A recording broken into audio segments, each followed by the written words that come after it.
Iasu Malagido.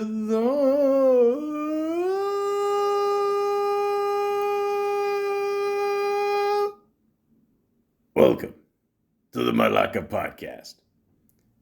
Joseph Gordan-Levitt. This is a story about the very first audition I ever went on. It was for a Red Lobster commercial. and I had to go in and sing. And I got in there and froze. Couldn't do it. And once I had kind of finished stumbling my way through the song, the casting director looked me right in the eye and said, "That was great. Thank you."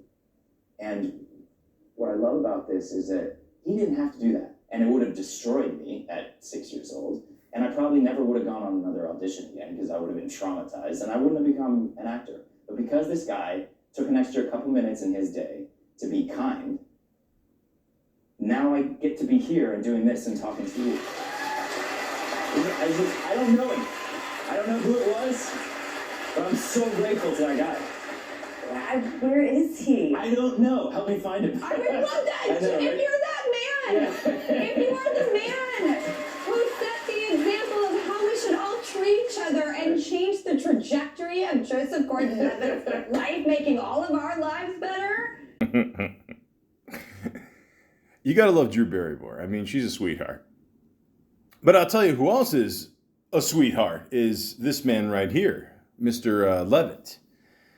Such a nice guy. I mean, you know, he's done a lot of cool shit over the years, started acting when he was young, and I just wanted to play that clip to give you an idea of what this guy's really like. Because if you see this guy in interviews, I mean, compared to a lot of the roles he does, it's, you know, he basically turns it off and on. So, you know, he's got a little bit of a method actor in there and, you know, a little bit of a, you know, history there, you know, with his acting. And like I said, he's been doing this since he was young. So obviously you pick up a lot of things. You do a lot of mistakes. You learn from your mistakes, you know. And let's be honest, a lot of these kid actors, I mean, you always hear these bad stories later on. And, you know, even Drew Barrymore, she went through her shit and she was able to go through that. And now she's got her own show. And, you know, Gordan-Levitt has definitely made a good name for himself.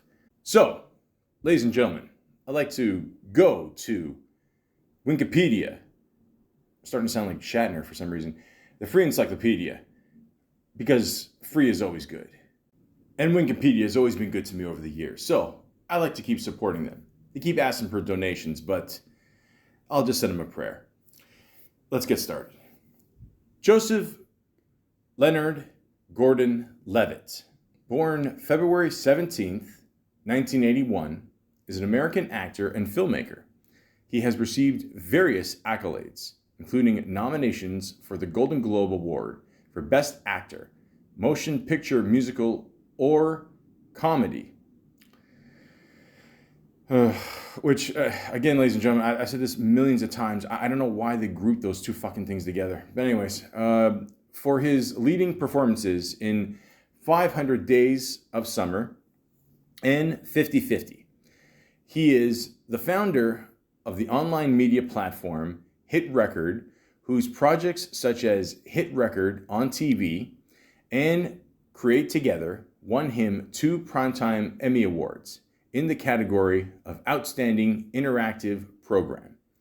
Born in Los Angeles to a Jewish family, Gordan-Levitt began his acting career as a child, appearing in the films A River Runs Through It, Holy Matrimony, and Angels in the Outfield, which earned him a Young Artist Award and a Saturn Award nomination. He played the role of Tommy Solomon in the TV series Third Rock from the Sun, for which he received 3 nominations at the Screen Actors Guild Awards. He had a supporting role in 10 Things I Hate About You, and voiced Jim Hodkins in the Disney animated Treasure Planet, before taking a break from acting to study at Columbia University, but dropped out in 2004 to resume his acting career. Good move. Since returning to acting, Gordan-Levitt has starred in Manic, Mysterious Skin, Brick, The Lookout, The Brothers Bloom, Miracle at St. Anna, G.I. Joe, The Rise of Cobra, Inception, Hesher. Is it Hesher or Hesher? Both. Premium Rush, The Dark Knight Rises, Looper, and Lincoln. He portrayed Philip Petit. There's no E at the end. How does that? Okay. In the Robert Zemeckis directed film, The Walk. And whistleblower Edward Snowden in the Oliver Stone film, Snowden. In 2020, he starred in the legal drama, The Trial of the Chicago 7, for which he won the Critics' Choice Movie Award for Best Acting Ensemble and the Screen Actors Guild Award for Outstanding Performance by a Cast in a Motion Picture. In 2013, he wrote and directed Don John, a comedy drama film that was released to positive reviews and earned him an Independent Spirit Award nomination for Best First Screenplay. He previously directed and edited 2 short films, both of which were released in 2010. Morgan M. Morgensen's Date with Destiny and Morgan and Destiny's 11th. Yeah. Ugh. It's a little hot today. Date. The Zeppelin Zoo. In 2021, he wrote, directed, and starred in a comedy drama series, Mr. Corman, on Apple TV+. He lives in Wellington with his wife and 2 children. It's a nice way to end it. Hey, he did all this shit. Hey, he lives in Wellington. I want to visit him. Anyways, I have no idea where Wellington is. The point is, this guy has done a lot in his career. I mean, this guy started acting basically in, I don't know, probably 80s, 90s. We'll get to the IMDb thing in a bit. But yeah, this guy's pretty much been working steadily for what? Well over 30 years. I mean, how many people can say that in good old Hollywood and not be accused of anything, or hit anybody on stage? But he's done a great job. And you know what? I'm feeling generous today. Let's talk about some facts about Mr. Gordan-Levitt, okay? Because I don't know much about this guy. I know he's very soft-spoken, very nice guy. Sometimes he wears glasses. Let's just figure out what this guy's all about. So I went on this site called joe.ie, and it says 20 reasons Joseph Gordon-Levitt is a super cool human being. Well, you don't have to sell me. When speaking to Jimmy Fallon in 2010, Gordon-Levitt revealed that when he was a child, his parents kind of briefed him into doing commercials with the promise that he would be able to buy anything he wanted with his earnings. Yeah, tell that to Macaulay Culkin's parents. Anyways, his purchase of choice, his very own Street Fighter II arcade machine.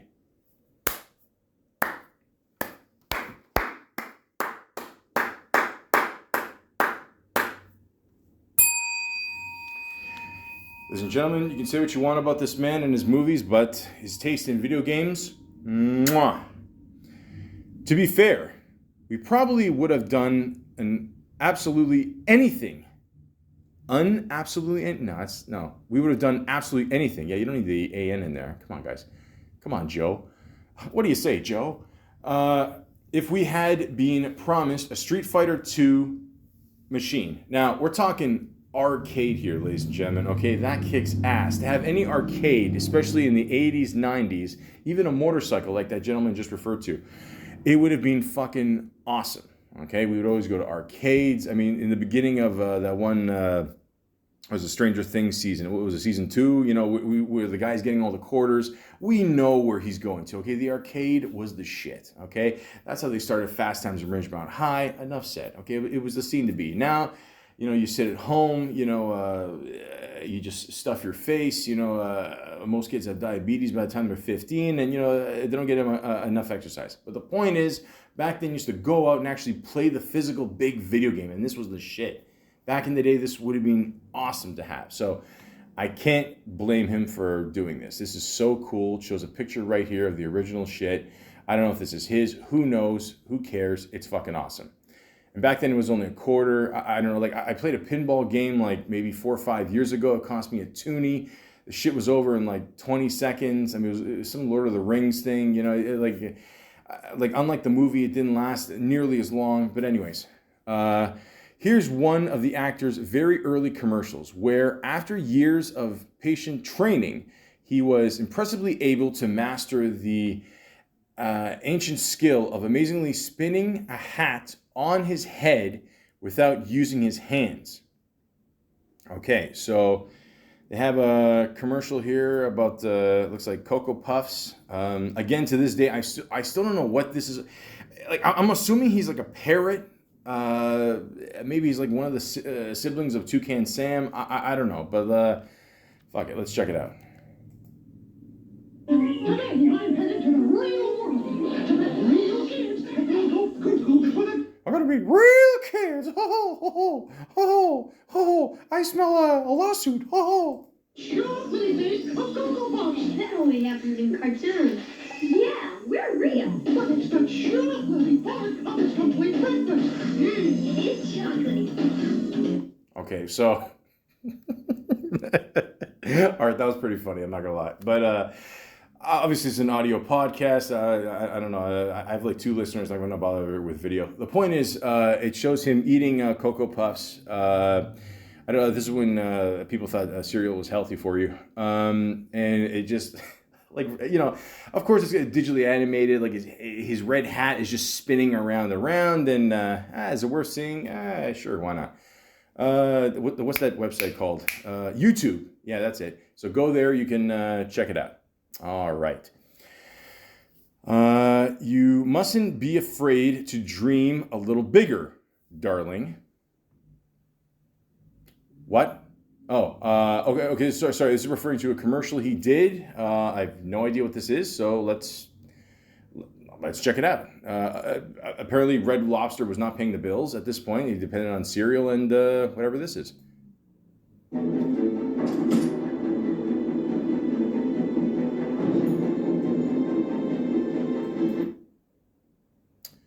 Okay, so once again, guys, I'll be honest with you. Like, I don't have a team of writers. I have no idea what to expect sometimes with this podcast.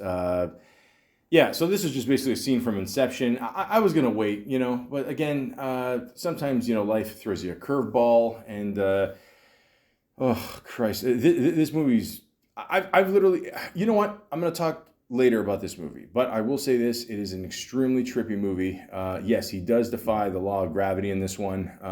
It's pretty crazy. But again, you know, if you got the chance to work with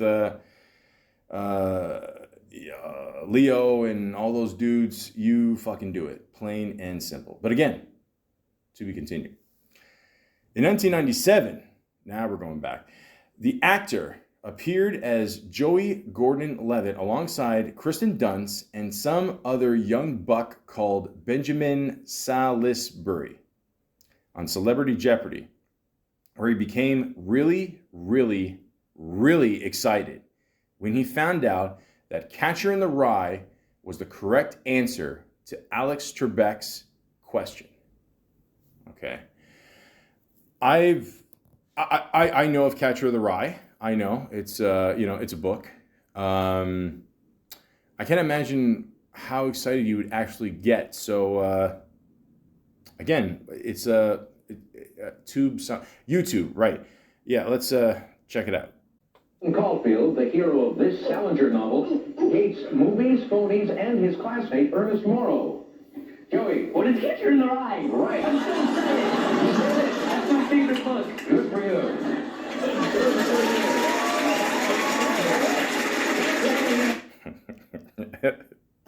Alex Trebek, man, I miss the guy, rest in peace, but I mean, that guy can be such a dick sometimes. Oh, good for you. Yeah, you sound like Christian Bale in fucking the shitty Terminator. Well, yeah, which one, right? Oh, good for you. Now, how was that? Fucking ass. Anyways, yeah, I've never seen a kid excited by that book, and yeah, that's I don't know. Good for you. This actor, sorry, I'm still in Jeopardy mode. The actor resented his teenage heartthrob image, and just like his fellow What's Cooler Than Being Cool actor Jake Gyllenhaal, Gordan-Levitt also studied in Columbia University before pursuing acting. History, literature, and French poetry were his areas of expertise. Michael. Yes, who was the Malaka who was almost Robin? That is correct. Bum, bum, bum, bum, bum, bum, bum, bum, bum. I was more of a Price is Right guy. He's frequently admitted to being an avid francophile, something that came in particularly handy when playing Frenchman Philippe Petit in The Walk. What is a francophile? A person who is fond of or greatly admires France or the French. Okay, so not an American. Okay. A staple of the RTE schedule, Third Rock from the Sun, was an institution on TV screens during its 6 seasons on air.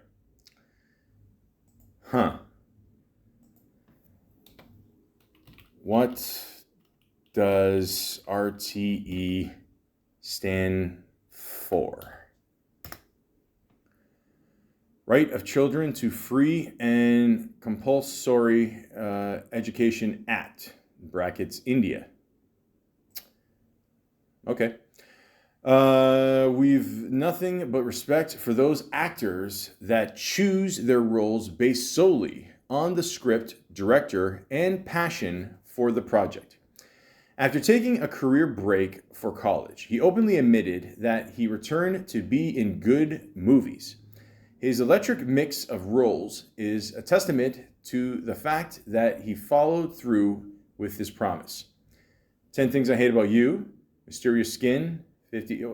The ones I listed before, basically. And it's true. I mean, for a while, he was just, in these movies as a kid, blah, blah, blah, blah, blah. And yeah, for the most part, he's been in some really good movies. But again, we're going to get into that in just a little bit. Now, it says here, a cracking neo-noir murder mystery that borrowed heavily from the best elements of Raymond Chandler and Elmore Leonard, Brick placed the actor firmly on the Hollywood radar. Like his character in the film, Gordan-Levitt always struck us as someone that's extremely happy to remain just outside the inner circle of the so-called popular people. If you're looking for an original, innovative, and cerebral thriller that's in the Donnie Darko mold, to me that's not a good seller. But anyways, then Rian Johnson's debut is definitely for you. So yeah, again, good movie. I'm going to get into it more. Donnie Darko, I don't know. I feel it's a little overrated. I'm just saying, I feel this movie's better. Just saying. Are you friends with Tony Danza? I wish. I did a fucking podcast about him. I grew up Italian. It's just, okay, I'll stop there. No, you're not. Yeah, rub it in. Joseph Gordon-Levitt wins this round. Obviously. In the immortal words of Elton John, hold me closer, Tony Danza. Like I said, I've done a whole podcast on Tony Danza. Okay, the man is fucking awesome. He doesn't actually say that in the song, but it sounds like he does say that. And if Elton John did ever say that one day on stage, which I would not rule out, maybe make another remix of it with Dua Lipa. I think I said that right. Lovely woman. I'd be okay with that. The actor once promised to definitely pass on Joe's number to his Don John co-star, Scarlett Johansson. We're still waiting on her call. Yeah, so am I. What's happening with that, Joseph? What's happening with that, Joseph? Okay, I'm not that pissed, but yes. Yeah, it ain't gonna happen, man. Sorry. Listen, we're still wondering how the white guy from Saturday Night Live got it. I mean, so I don't know. Go figure. I don't know. I thought Michael Che had a better chance. But anyways, following the death of his fire juggling brother Mike in 2010, Joseph inherited his siblings' collection of unpaired socks, and heartwarmingly decided that he would continue his bros trend of wearing mismatched socks on his feet. Is that true? Shit, I didn't know that. Oh, man, I'm sorry, man. Yeah, I didn't, oh, wow, I did not know that. Sorry, man. Rest in peace to his brother. Me, personally, I don't know, like, I'm one of these people, like, as long as my socks don't have holes in them. Like, the other day, like I'm putting on my shoes, and, sometimes, like, you put on a shoe, and you're lazy, right? Like, you don't feel, like, you feel like doing up the laces after. But then, like, your sock is a little bit, like, tucked in the shoe, and, like, you still got to pull up your sock. But, like, you can't get a good pull up because, your fat foot's in the sock or in the shoe already. And, and then you pull up the sock and you hear rip, and you're like, oh, fuck. So then it's like, okay, I either undo my work, and I got to go through the whole process again. And I don't feel like bending over again because I'm fat and lazy. And I was on my way to work. I just said, fuck it. So, 10 hours later, you take a shower, you're fine. Pointless story. Who remembers this? Okay, now it shows him doing a cameo in the 70s show. Again, you guys keep jumping ahead of me, okay? Joe, this is why you didn't get Scarlett's number, okay? You got to be more patient. So, I will talk about that in a little bit. It is a good story. The actor also happens to share his birthday with a bevy of beautiful women, including Denise Richards, awesome, Renee Russo, awesome, and Dame Edna Everage. Okay, listen, 2 out of 3 ain't bad, all right? Gordan-Levitt has been nominated for 32 awards and won 11. Damn. Did he win the local throw the ball far competition back in 1997, though? No, this is, again, Joe, with jokes like that, again, I'm no Ronnie Dangerfield, but, come on, a little respect. Possibly following in the high-heeled footsteps of Dame Edna above. Okay, I think they're slowly running out of facts here. They're just showing a picture of him. I would have killed for that long hair back in the day. I did have long hair for a bit, but then, I don't know. Until I actually had long hair, I had no idea how or why women would take so long to do their hair. And then after that, I shut the fuck up. So I'm like, guys, ladies, just do your thing in the bathroom. Do what you got to do. I'll wait on the couch. I'll watch some reruns or something. I'll raid the fridge if you got any chips. Just as a little appetizer. Whatever. It's cool. Take your time. It's cool. Maybe she's born with it. Maybe it's Maybelline. Founded and preceded over by Gordan-Levitt, Hit Record is an online collaborative production company that allows creative artists with different backgrounds to work together online. You can find out more about the impressive Hit Record by clicking here and check out their first episode below. Well, below this website. I'm sure you can find that on YouTube, right? So there you go. I had no idea he did this. I think that's a pretty cool idea. Good way to discover new music, I guess. There's honestly, guys, SoundCloud has been very good to me. I just couldn't figure out YouTube. If someone can actually help me out figure out YouTube, I just said it, youtube.com. A lot of people forget that. That would be great. Thank you. But other than that, it's cool that you can do that. But again, this shows how nice this guy is. He likes to give other people opportunities. Awesome. Just awesome. From duetting with his 500 Days of Summer co-star Zoe Deschanel, I think I said that right, to crooning with Lady Gaga, Gordan-Levitt is one serious musician. Yeah, there's a clip of him doing it on YouTube there. And, I don't know much about Zoe. Like I always see her every year in Elf, you know, because that's part of the Christmas rotation there. But that's the same woman in the movie, right? I think so. No, is it? No. Shit, is it the same? Hold on, wait. What? Hold on. Is Zoe de Chanel? That's got to be French, right? In Elf. Yeah, that's her. Jovi. Yeah, she's blonde in this one. That's why. Yeah. There you go. Okay. Yeah, see? I'm not, I just turned 40, but I'm still all right. This is how good of an actor Gordan-Levitt actually is. He can even act, sing. Say, what? Or lip sync, as normal people call it. Okay, so they're referring to that whole show with the lip sync battle, whatever.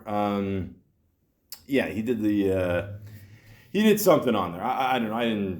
I didn't see it, but I'm sure it's good. Although there's a picture there I saw. It looks like I don't know. He kind of looks like a thinner version of the Nutcracker. I don't know, but in Looper he played Bruce Willis, a younger version anyway. But he managed to top his feat in The Dark Knight Rises because he got to play Robin. A lot of people still are not sure if he did. I'm gonna talk about that in a bit. We're not jealous that he inherited the Batcave. Fuck, neither am I. I mean, that's pretty awesome. That was kind of well, we'll get to it in a bit.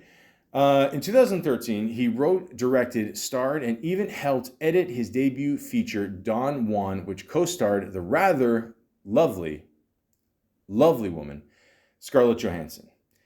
As stated above, there seems to be nothing he can't excel at, and his future slate of films looks very interesting with the comedy.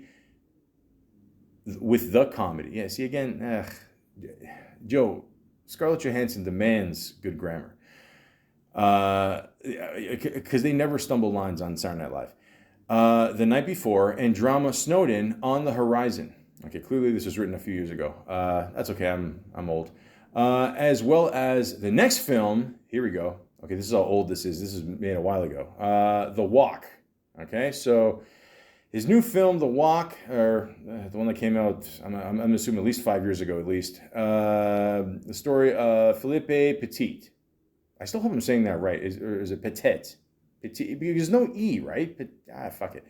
A man who recruits a team of people to help him realize his ultimate dream, to walk the void between the World Trade Center towers.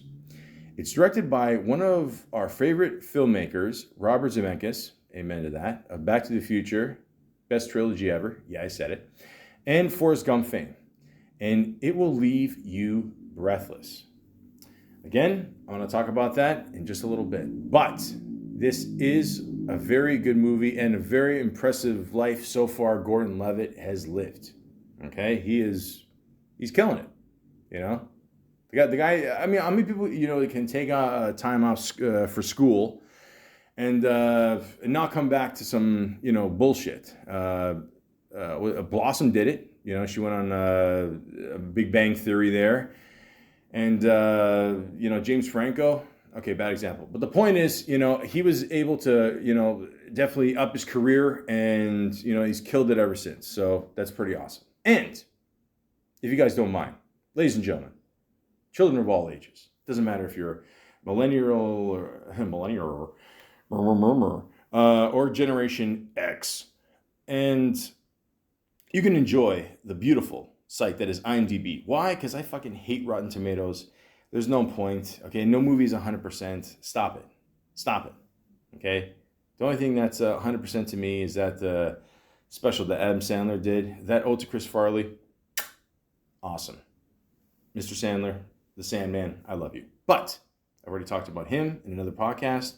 But now we got to talk about Gordan-Levitt and how much this guy has killed it. How early on this guy has killed it for over 30 years. Okay? So, let's begin. The very first job, according to IMDb.com, that Gordan-Levitt has ever done is a little movie that he did in 1988, TV movie called Stranger on My Land. And he played the character Rounder as Joseph Gordon-Levitt. Okay? I think it's pretty obvious at this point. I've never heard of this. It actually stars Tommy Lee Jones. Okay, that's cool. Okay, I did not know that. A Vietnam veteran has to fight peacefully with words. I'm sure. Yeah, exactly. I'm sure some of those words are definitely going to be censored. Once more, when the Air Force wants to expropriate branch for the construction of an air base. Well, I ain't gonna do that in my land, partner. Like a Tommy Lee. Oh, cocky and shit. I love him. I always liked Tommy Lee. I mean, they always gave him shit at the Oscars for, being down and shit. But, again, you don't see him going on stage hitting anybody. I mean, like, he didn't even hit Jim Carrey during Batman Forever. So, come on. I mean, a little restraint, huh? Kick-ass hat, by the way. Black. You can never go wrong. Yeah, so that was his first job. So that's pretty cool. I mean, your first job involved Tommy Lee Jones. Awesome. The next job he did was a couple episodes of Family Ties. As a TV series. I don't know if you guys know this. There's a little actor called Michael J. Fox. And again, I literally just mentioned how Back to the Future is the best trilogy of all time. I do plan on doing a podcast about that one day because it just is. I mean, there's so many movies or series of movies out there that have just ruined, their franchise by, adding so many other shitty shit to it, and it's not worth it. But no one has really ever touched Back to the Future. They say they want to, do it with a female. They want to revamp it, reboot it. I'm gonna give you guys a boot in the ass if you don't, if you fucking touch that shit. So that's it. That's it. It's that simple. But we're not here to talk about that today. We're here to talk about the little role that Gordon-Levitt had, which is his character was named Dougie. Now, I don't remember much about this show. A very wholesome show, it was the 80s, they had all these nice little shows, blah, blah, blah, blah, blah, so, again, if you could show up with Michael J. Fox, who was pretty much a rising star at this point, why not, They were just a, nice little family of love. Da-da-da-da. Then he did a TV movie called Settle the Score. He played a character named Justin. Judging by the movie poster, wow, this is like a made for TV Lifetime movie poster shit. It probably was. I wouldn't be surprised. It just if you ever go on IMDb, look at the poster. You tell me if this shit was not made in like 5 seconds. I mean, the guy with the flannel shirt is very disconcerting. But yeah, he was in that. Then he was in an episode of Murder, She Wrote, where he played boy number 1. Who's the woman that was in that? I totally forgot. Angela Lansbury, right? Is Angela Lansbury still alive? Barry. Lansbury or because it's spelled Bury. It's no. Okay. Yeah. Google got it. Okay. Yeah. Apparently she's still alive. Wow. That's awesome. Okay. It doesn't say the age. Had to go on Wikipedia. Another one. She was born October 16th, 1925. Wow. Okay, let's do some Howard Stern math here. Okay, so 1925 to the year 2000, that is 75. Okay, so let's see, 2020 is 95. So this year she'll be 97. Holy shit, that is, that's awesome. That's pretty cool. I'm not gonna lie. But again, he's working with some cool veteran actors. Well, I mean, not Michael J. Fox. I'm sure he was a little bit older than him, but yeah, you get the idea. Still, I mean, that's a good little start he's got going. That's nice. That's nice. I like it. I saw a couple Murder, She Wrote. I mean, it was a good little show. I mean, I like it. Then he was in a show called Dark Shadows. I've never even heard of this one. Dark Shadows. What's this? Victoria Winters comes to Collinwood, an isolated mansion in Maine, to work as a governess, but soon finds herself drawn into a strange world of vampires, ghosts, and curses.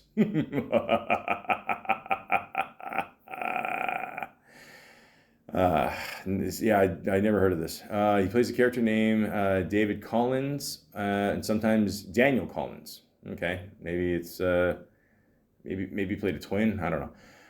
Then he was in a TV movie called Changes. Matt Hallman. I never heard of this either. Not the best rating. 5.8 out of 10. Okay. Then he was in a TV movie. Hi, Honey, I'm Dead. I swear that's the title. Josh Stradler? Yeah. Stradler? Yeah. Okay. Yeah. Oh, I know that actor. Okay, so the two about to awkwardly kiss in the movie poster, I have no idea who it is. The guy who looks like the Spanish angel. I just saw that guy. Yeah, Paul Rodriguez. I like this guy. He's funny. I just like after the Will Smith slap, I just saw this guy like in interview. He said he was in Ali and his scenes got cut or something, and yeah, he was really turned off the way Will Smith. Again, guys, this is not a Will Smith podcast. Again, this is not 2.0, but you know, I'm just saying, yeah, he did it. Plymouth. TV movie did. He played Simon. Okay. Then he was in a TV series called China Beach. He must have been the whitest person on that beach for sure. Quantum Leap, he was in an episode of that. I'm not going to tell you what the main character said when he looked in the mirror and found out he was something. Scott Blackula. That's still a cool name. I love it. I don't know. Like like every time you hear that name, you just think of vampires, right? That's just, it's the obvious joke. I know, but still, like, again, you can't say the word in this day and age, but just look it up on YouTube. You'll see it. L.A. Law. There you go. Okay. I played a character named Ricky Berg. And he was in the, even I didn't know this. He was in the movie Beethoven. Now, this was a very popular movie. I remember seeing this in theaters. Very family-based, I don't know, Charles Grodin, you didn't hear about him for a while. I mean, he did Midnight Run with him and De Niro. Very underrated movie. A lot of people still don't talk about that movie enough with Rob De Niro. That's a great movie. Great comedy action movie. Awesome. But yeah, he was one of the kids. Maybe he was in the classroom or something. I don't know. Maybe like Leonardo DiCaprio was in, what was it, Roseanne, I think? Yeah, so, yeah, okay. Yeah, cool. A River Runs Through It. He played young Norman. Yeah, oh, okay. I vaguely remember this movie. This is actually a pretty good movie. I haven't seen this movie in a really long time. As I mentioned before, my dad growing up and pretty much everybody in the neighborhood, we somehow had this magical box where we could get all these, paper movies? Basically any movie in the 90s, like we just watched on rotation. Like we didn't know if we liked it or not. It was just free. We didn't give a shit. Yeah. But yeah, this was one of these movies. And Brad Pitt's in it. Yeah. It's a good little movie. I liked it. From what I remember. Again, I don't remember that much about it, but it's a good little movie. Then he was in a TV show called The Powers That Be. I don't remember. Wow, he's extremely young in this one. Holy cow, he's even shorter than David Hyde Pierce, which I didn't think that was possible. But yeah. Oh yeah, there's the mother from 2.5 Men. Yeah, okay. There's a guy that sort of looks like Regis Philbin, but I don't think it is. The exploits of a clueless American senator and the eccentric, morally corrupt people who are closest to him. Okay. It was only on for 1 year, but apparently got a really good rating, 8.3 out of 10. So, shit, that's not bad. And then he's in a TV movie, Gregory K. I don't know this one. Don't know. 6.3 out of 10. It's okay. Looks like one of his first starring roles because he's the only person on the poster. But then all these names are ahead of him, so I don't know. Go figure that one. But yeah, okay. Dr. Quinn, Medicine Woman. Again, a very popular show in the 90s. I didn't really watch it. He was on an episode of that. She was, yeah, like, aren't all doctors like medicine people? I don't know. Partners is a TV movie he did.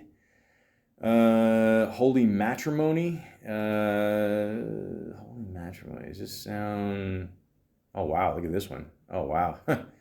Wow, looking at the movie poster. Good luck with that one today. Anyways. Patricia Arquette. Lovely woman. Awesome. A young Hutterite boy must marry his late brother's wife, who comes from outside the community. Oof. 5.1 out of 10. I think Levitt's on the face on the poster says it all. The Road Killers. God. Forget it. I'm not going to say it. Okay. No, I never heard of this one. Christopher Lambert. Craig Schieffer.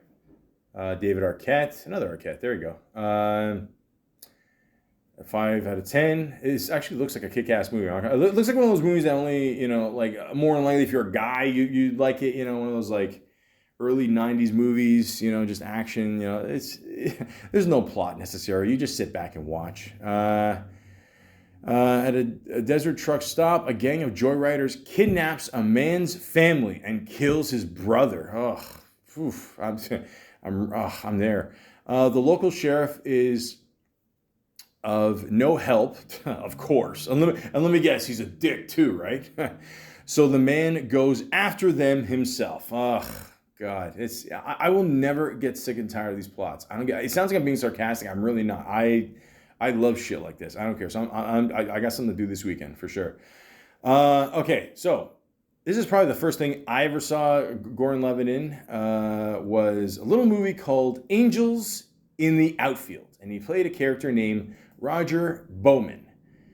And I'm not gonna lie to you. Like, first of all, the one thing I always remember about this movie is that there's so many scenes where Gordan-Levitt, like I remember even as a young kid, he looks so sad. Like, he has such a sad face on. There's times where, there's basically let me just say this shit here. When a boy prays for a chance to have a family in the California Angels, or if the California Angels win a pennant, angels are assigned to make that possible. I know what you're thinking. Yes, this is a Disney movie. This movie cannot exist if it's not a Disney movie. But it's just, like, even the picture that they show on IMDb, it looks like he's about to cry. And they show the trailer and, like, he asks his father, oh, when are you coming back? And, what's his name?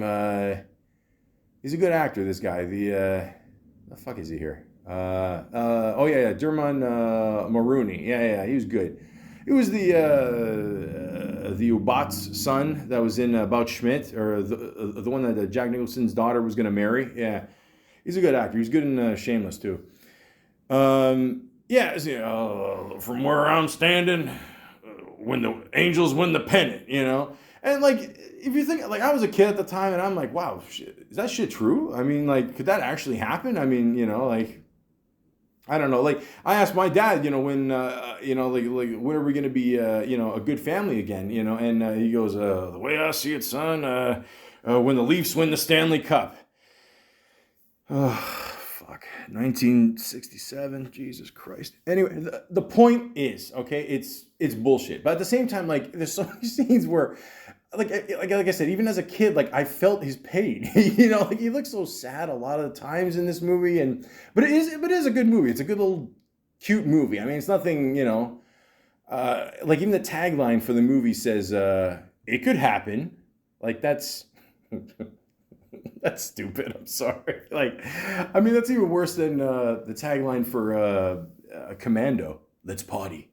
There, by the way, there is no partying in that movie, but that movie does kick ass. But yes, good little movie, you know, good little kids movie, whatever.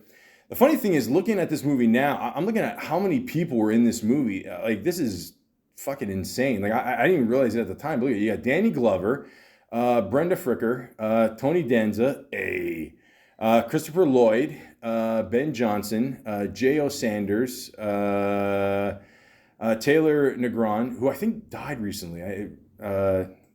You know what? I don't want to fuck that up. I don't want to. Yeah, he did. Just was it 7 years ago? Rest in peace. He was great in Easy Money as the husband there to Rondi's daughter.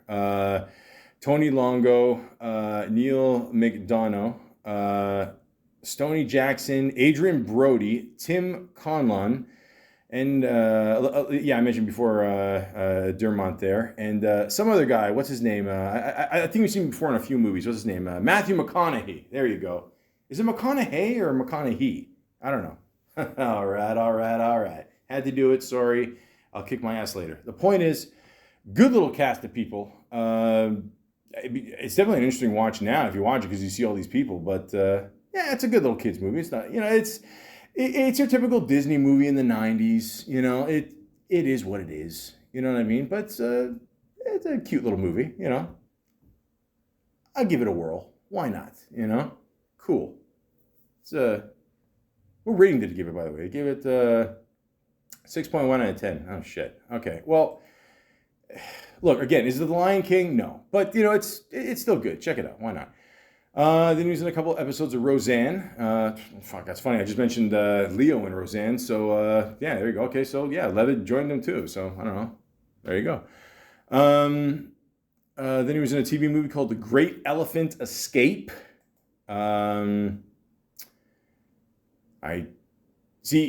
Listen, okay, so he was born, 81? So he would be 14. I'd be scared. Even to this day, I've always said one of my things on the bucket list, it sounds stupid, but I always wanted to ride an elephant.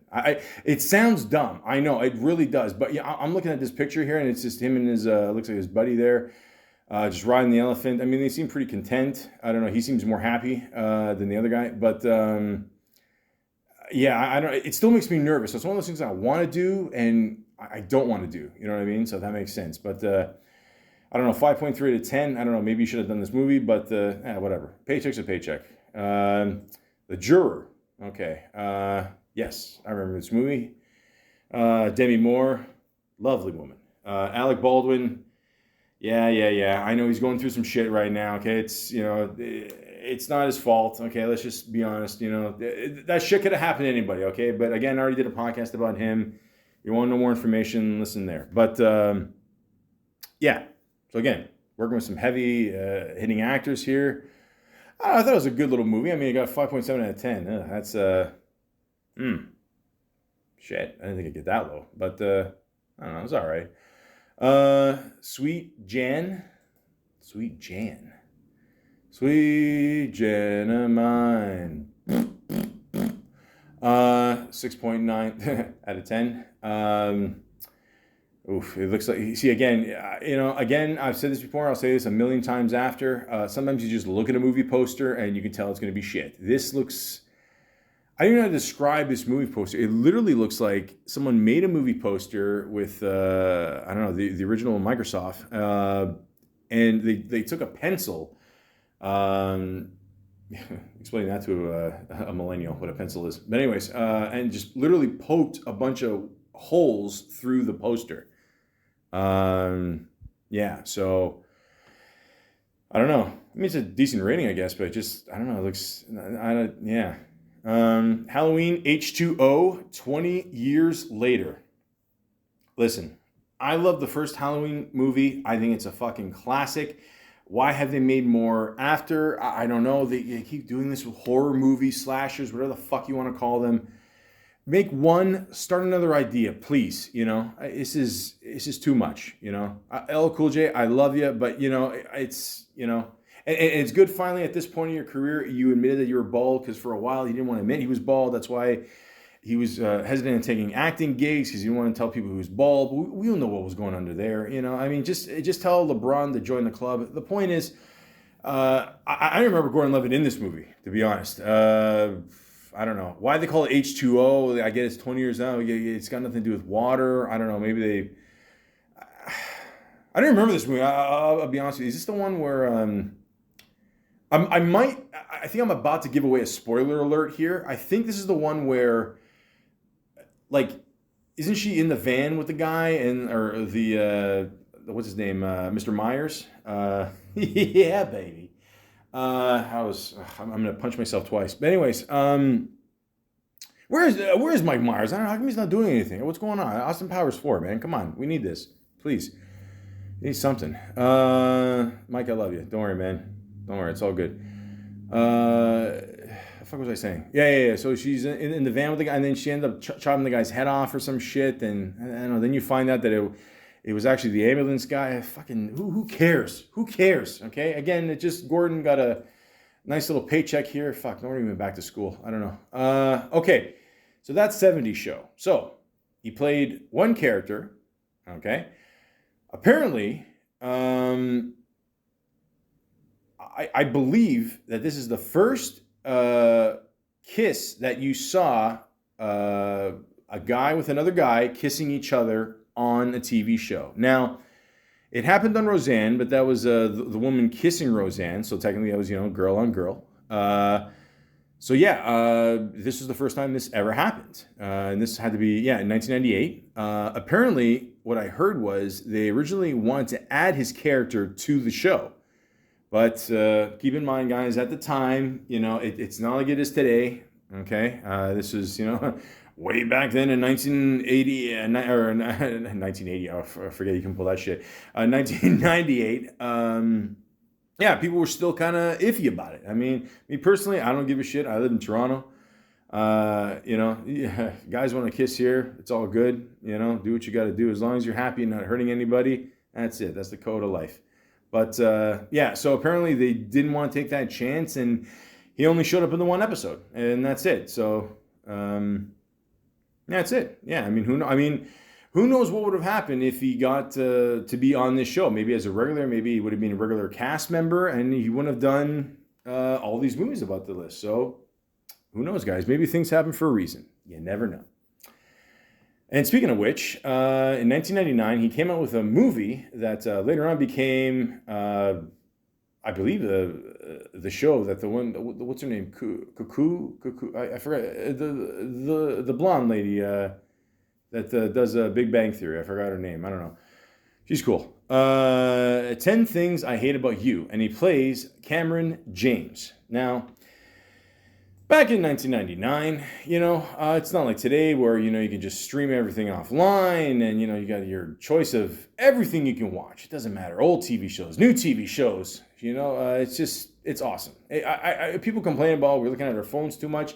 I say we're not looking at our phones enough. Okay. It is awesome. This is a great technology. It is a great time to be a security guard, because without this phone, I would be screwed. But the point is, you'd have to go to a video store. Sometimes you just go down the street to your local convenience store. You hope they got some decent movies there. Maybe they have one, maybe they have 3 of each movie. Most of the times, let's just be honest, they only had one. You know, it's not like Blockbuster or a Jumbo Video. Remember those dudes? Another elephant. So I saw this movie and I'm looking at it, I'm like, fuck it. Let me just take a chance. You know, why not? Looks like a decent crowd of people. You know, I'd take it home. I gotta be honest, I like this movie. I thought it was a very good movie. You look back at it now, it's got a hell of a cast.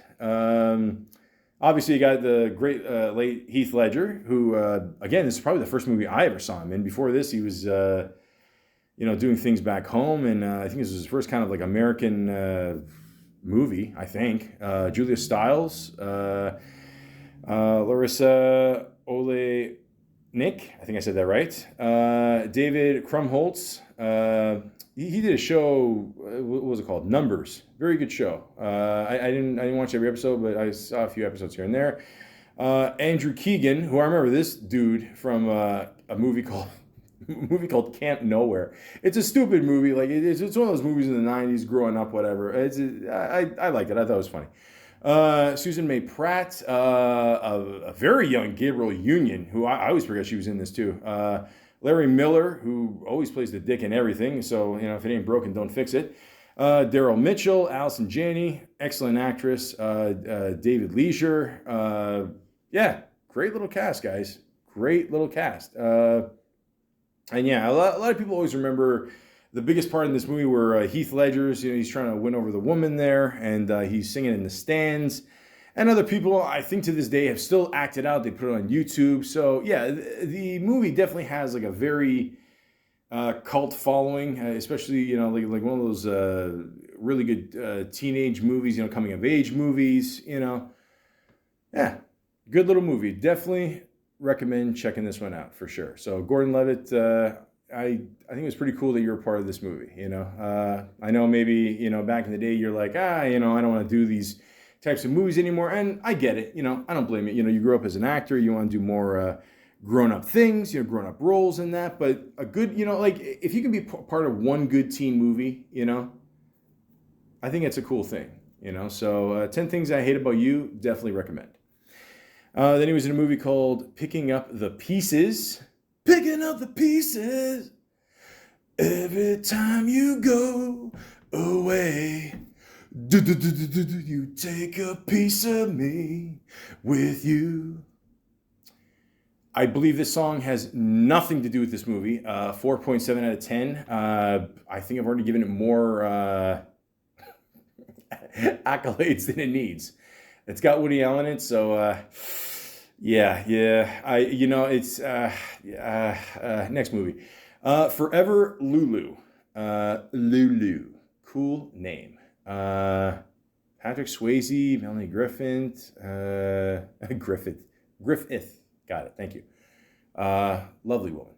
5.6 out of 10. A schizophrenic romantic tracks down her college sweetheart. Somebody didn't go to college. To help her find their son she gave up for adoption 16 years ago, to the dismay of his new wife. Okay.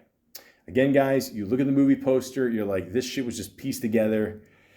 Not the best sell. Not the best rating either. So, I mean, hey, Patrick Swayze, I think Family Guy said it best. House. Roadhouse. Whoosh. Manic. 2001. Sorry, it's just called Manic. It's not called Manic 2001. I'm just saying the year it came out. Okay, so this is a good movie. Okay, I haven't seen it since it came out. I don't think. Definitely lives up to its name. That's for sure. Like I said, I don't remember a lot about it. I just remember it being a good movie. It also got a 7.2 rating out of 10. IMDb, that's pretty good. After attacking another player with a bat during a baseball at school, Lyle's sent to the psych ward. He meets other teenagers with problems. Will group therapy help? I've never read a review on IMDb where it's ended with a question, but did it help? I don't know. No, I'm not going to give it away. You got to watch the movie for yourself. Again, it's one of those movies I don't really want to really get into. One, because I don't want to give anything away. Two, I don't remember that much. So it works out in both favors. But I do remember this is a good movie. And yeah, Zoe's in this movie too. Shit, I forgot about that. Yeah, Don Cheadle's in this one too. Yeah, some good people in this movie, man. Fuck, I totally forgot about this. Eldon Henson. Remember that dude? He played, what was his name in The Mighty Ducks? The guy that had the slap shot, whatever. And then he's the lawyer in Daredevil too. Yeah, he's a good dude. Yeah, I forgot. Okay. Yeah. See, it's funny how you don't see these movies for a while and you're like, oh shit, this person's in this movie, this person. Yeah, cool. Okay. So yeah, definitely lives up to its name. Very good movie. Check it out. Yeah, here we go. So between 1996 and 2001, for a good 5 years. Third Rock from the Sun.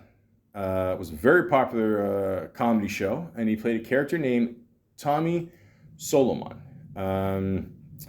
It's one of these shows where I didn't see every episode, but I just watched, a few of them here and there, whatever. I gotta say, pretty good show. So you got a good cast of people there. You got John Lithgow, who I've always said is one of these guys where he's a funny guy, don't get me wrong. He always kills it in comedy, but for some reason, I don't know what it is, he can turn it off and on like that to play a bad guy. So if you watch him in things like the Travolta movie Blowout, even that Twilight Zone movie, he was in, I think he was in one of those, wasn't he? Or The Show or something, I forgot. Cliffhanger, Dexter, he always plays a good bad guy. But in this one, don't get me wrong, he's funny in this one too. I remember there was one scene where he started smoking or something and people hated it. I mean, keep in mind, this is the 90s. I mean, this is where, now people pop pills. It's just a Tuesday. But, I don't know, back then smoking was a big deal, I guess, and he's just outside smoking with people, and he's trying to analyze, he's just with a big group of people, and that's the thing too. I mentioned this on my smoking podcast. When you smoke, you always like to smoke in a big group, and I don't know, in many ways, there is a clique that does start. People that don't smoke inside, they get to talk, and then people outside, they get to smoke. They have their own little group and whatever, get to sort out, their insecurities and all that. And it's funny, he's outside smoking, and I forgot exactly what he said, but he said something like, I started smoking now, who cares, I'm older, and then, those last 10, 20 years, I mean, they're shit anyway, so I might as well smoke. He said something like that. I thought it was funny, but very good show. Jane Curtin, who we all know from Saturday Night Live,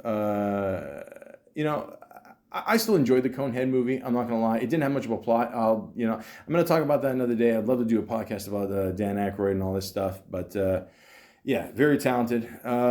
Kristen Johnson, who I haven't seen anything in a while, to be honest. But I always liked her. I always thought she was really good looking, very beautiful. I remember her in the Austin Powers movies. See, again, Austin Powers again. See how everything comes around, guys? It's a sign, I'm telling you. And I've on the humble lot. Yeah. Stupid.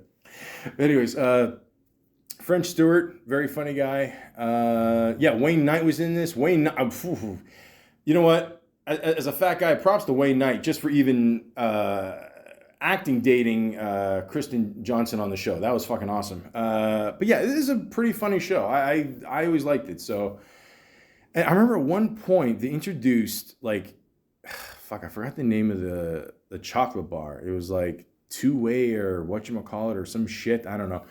And they had an episode where, you buy the chocolates and you get a 3D glasses and you get to see the show in 3D, and the first few minutes of the show is just people just throwing shit at the screen like popcorn and whatever. But this show became a really big deal at one point, really, really big. And then all of a sudden it just disappeared. I don't know what happened. It felt like it was on longer for...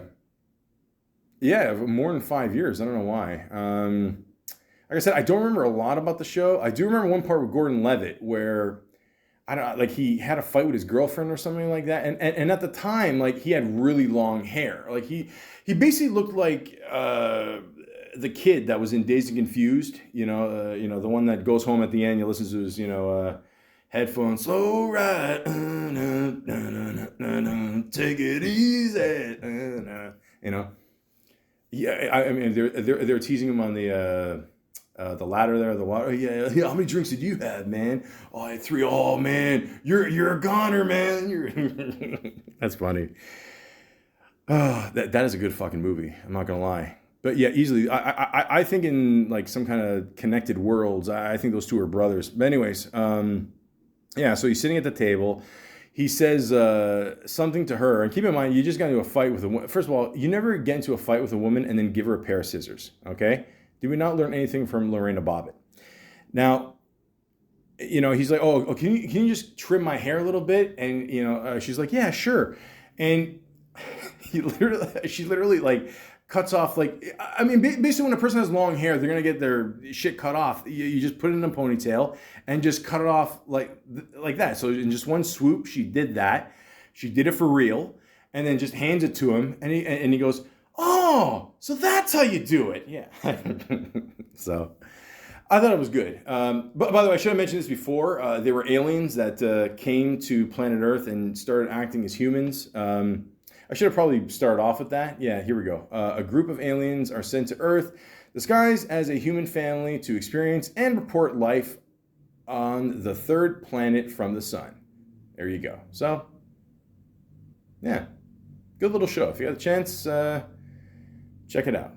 But all I'm saying is that Lithgow, I'm telling you, man, you got to play more roles when you're the bad guy. I know you're older now, but I'm telling you, you fucking kill it every time you do that. I mean, just watch him in Cliffhanger, okay? You're gonna Dexter too. Oh, hold on. Anyways, good little cast to be a part of. It's always good to, like, again, I mentioned this with Gordan-Levitt. He always surrounds himself with, like, you know, some good veteran actors. So I'm sure, you know, he probably learns a little bit here and there, and there you go. And he was on a TV series called The Outer Limits. I remember the show. Yeah, it was only on for a little bit. It was kind of like a copy of, The Twilight Zone, The Outer Limits. Please stand by. I was like, what? Stand by for what? Oh, commercials. Got it. Okay. Yeah, so the show was okay. I mean, it had its episodes here and there, whatever. You know, it's all right. If you like Twilight Zone, I guess you'll like this. Yeah, but nothing tops the original Twilight Zones between 1959 and 64. I mean, forget it. You know, come on. You got Shatner looking at aliens on a plane. I mean, what more do you want? Anyways, then he was in a movie, Treasure Planet. He played the voice. I'm trying to remember that. Oh, yeah, I remember this. Yeah, this is, I mean, I kind of stopped watching Disney movies at this point. I mean, after Shrek, it's like, what's going to top that? You know, Shrek 2, it was still good, but, you know, just, you know, 3 and 4, and Jesus, okay, you know. Yeah, so, again, like I said before, and I'll say a million times after, voiceover work, awesome. Then he was in Treasure Map, the video game, more voiceover work, more awesome. Then he was in a movie called Latter-day Saints. No. Don't know this movie. 7 out of 10. Promiscuous gay party animal falls for a young Mormon missionary. Some jokes just write themselves.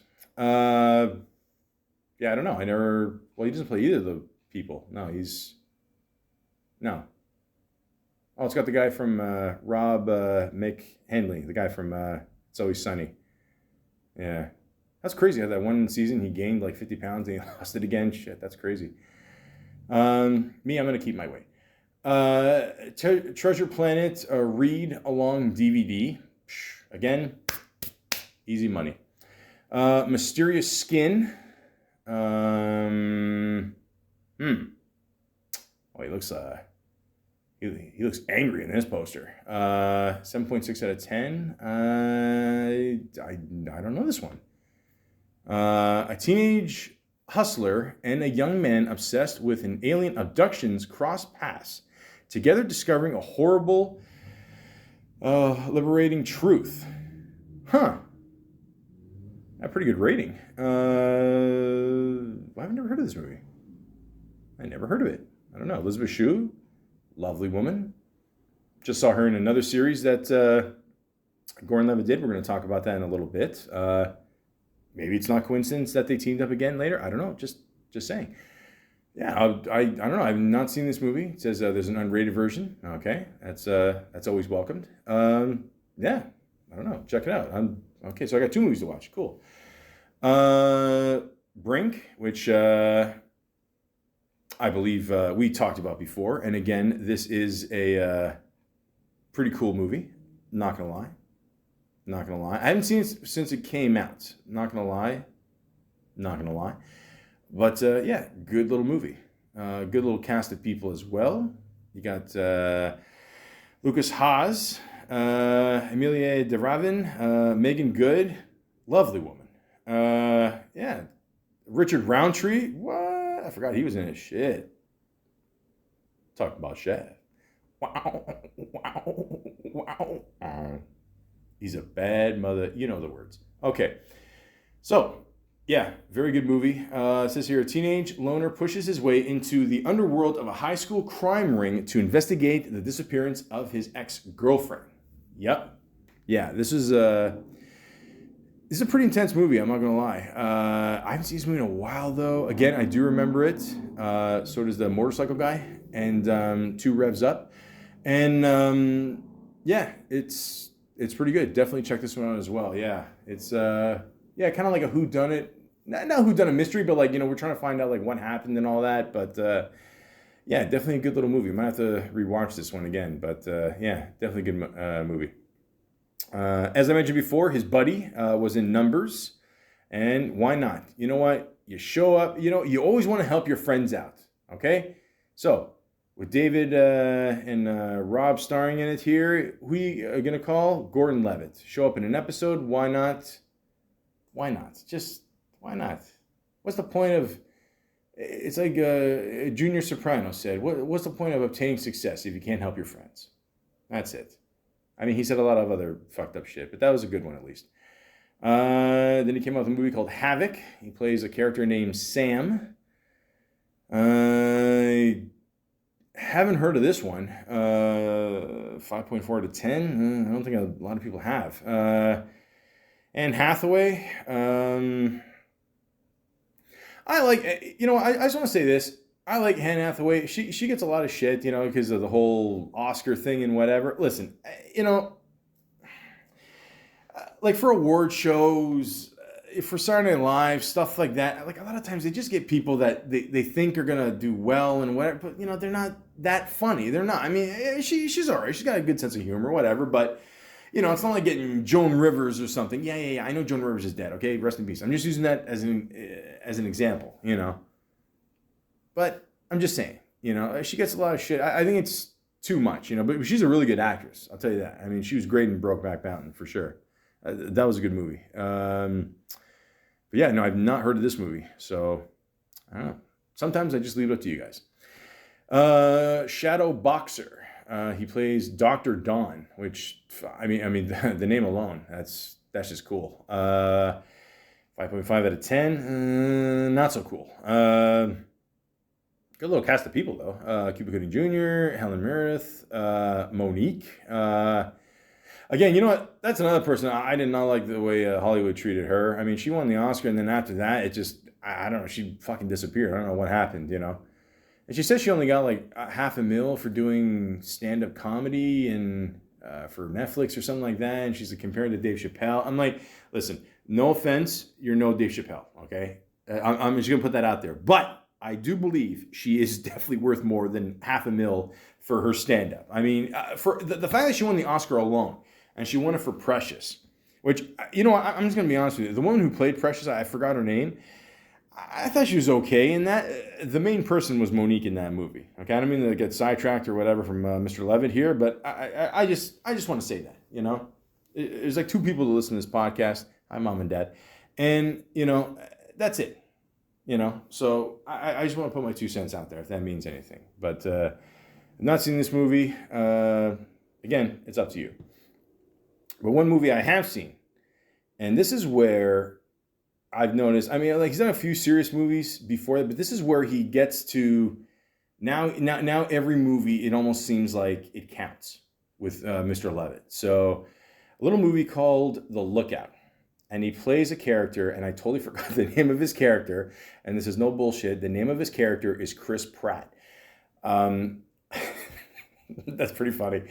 I totally forgot about that. So it says here, Chris is once a promising high school athlete whose life is turned upside down following a tragic accident. As he tries to maintain a normal life, he takes a job as a janitor at a bank, where he ultimately finds himself caught up in a planned heist.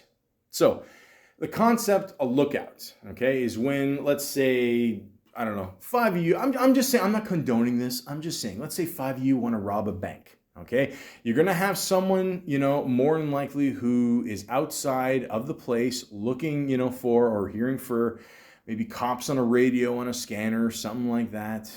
This is how old I am. I don't even know if they would use that shit in a bank heist anymore.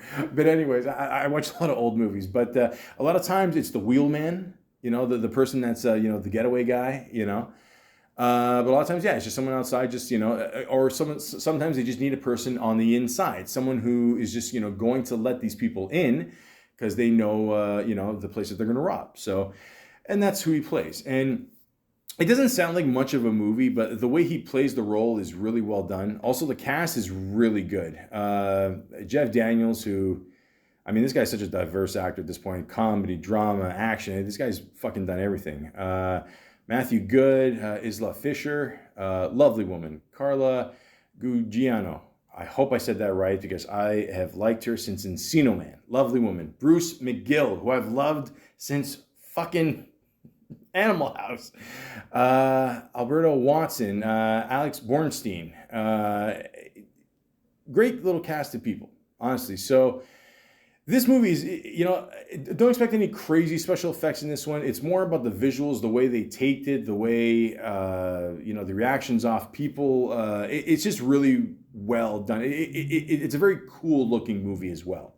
So if you want a good jump start on where Gordan-Levitt definitely started his more serious, like I said, he did serious shit before this, a little bit, but this one, I even remember when a buddy of mine, he took an acting class and the teacher recommended this role to him. And, I got on the movie, and I said, yeah, he said, I got to be like the character, like the look guy. So I never heard about it. I just watched it. You got to check it out. Good movie. So there you go. Definitely check it out. Then he was in a movie called Stop Lost,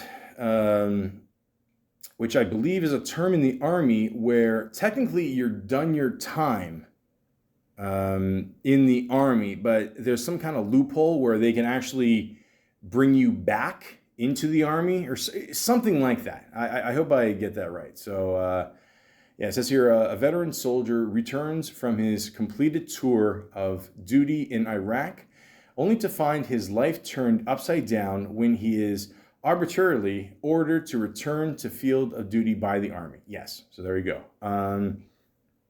It's a good little movie, and surprisingly, it's a MTV movie. And I only say that because, like, when MTV started earlier doing movies, they I'm not saying they weren't taken that seriously, but I think at this point they started doing more serious movies like that, Hustle and Flow, which is a great movie. If you've never seen that one, that's Terrence Howard. That's fucking awesome. And he even got nominated for Best Actor for that. Yes, he did. Yeah, a lot of people forget about that. But anyways, so this is a good little movie. A good little cast of people too. Ryan Felipe, who I've heard a bunch of times on Howard Stern. He's a cool dude. He's not just like some pretty boy. He's a cool motherfucker. Abby Cornish, Rob Brown, Victor Raskus, Chen Tatum, Timothy Olyphant. I said that right. Good little cast of people. So again, got a chance, check it out. Make it a Gordan-Levitt weekend. Why not? Why not? Miracle at St. Anna. I believe I mentioned this movie before. I don't know. I did not see this movie. 6.1 out of 10. Not the best rating, but it says here, set in 1944 Italy. Oh, well, you already got me. The story of 4 black American soldiers who get trapped in a Tuscan village during World War II. Directed by Spike Lee. Unfortunately, I did not see this movie. It's got a good cast of people. You got Derek Luke. You got Michael Ealy. I hope I said that right. I heard a rumor he did a movie with Halle Berry, and they had a brief little thing going there. I don't know. John Turturro, who I believe is definitely one of the most underrated actors in history. And obviously people know who he is, whatever. And I just recently saw him in The Batman, which was great. I'm going to talk about Batman, the whole thing one day. It'll be awesome, trust me. So that was a pleasant surprise he was in that one. But awesome actor. John Leguizamo, always liked him. I can listen to that. First of all, I love Super Mario Brothers. It is what it is. I don't know what to tell you. I grew up a Super Mario kid. Let's just hope the new one that's coming out with the real Chris Pratt will be a little bit better. Kerry Washington's in this one. Good little cast of people, guys. Again, not the best rating, but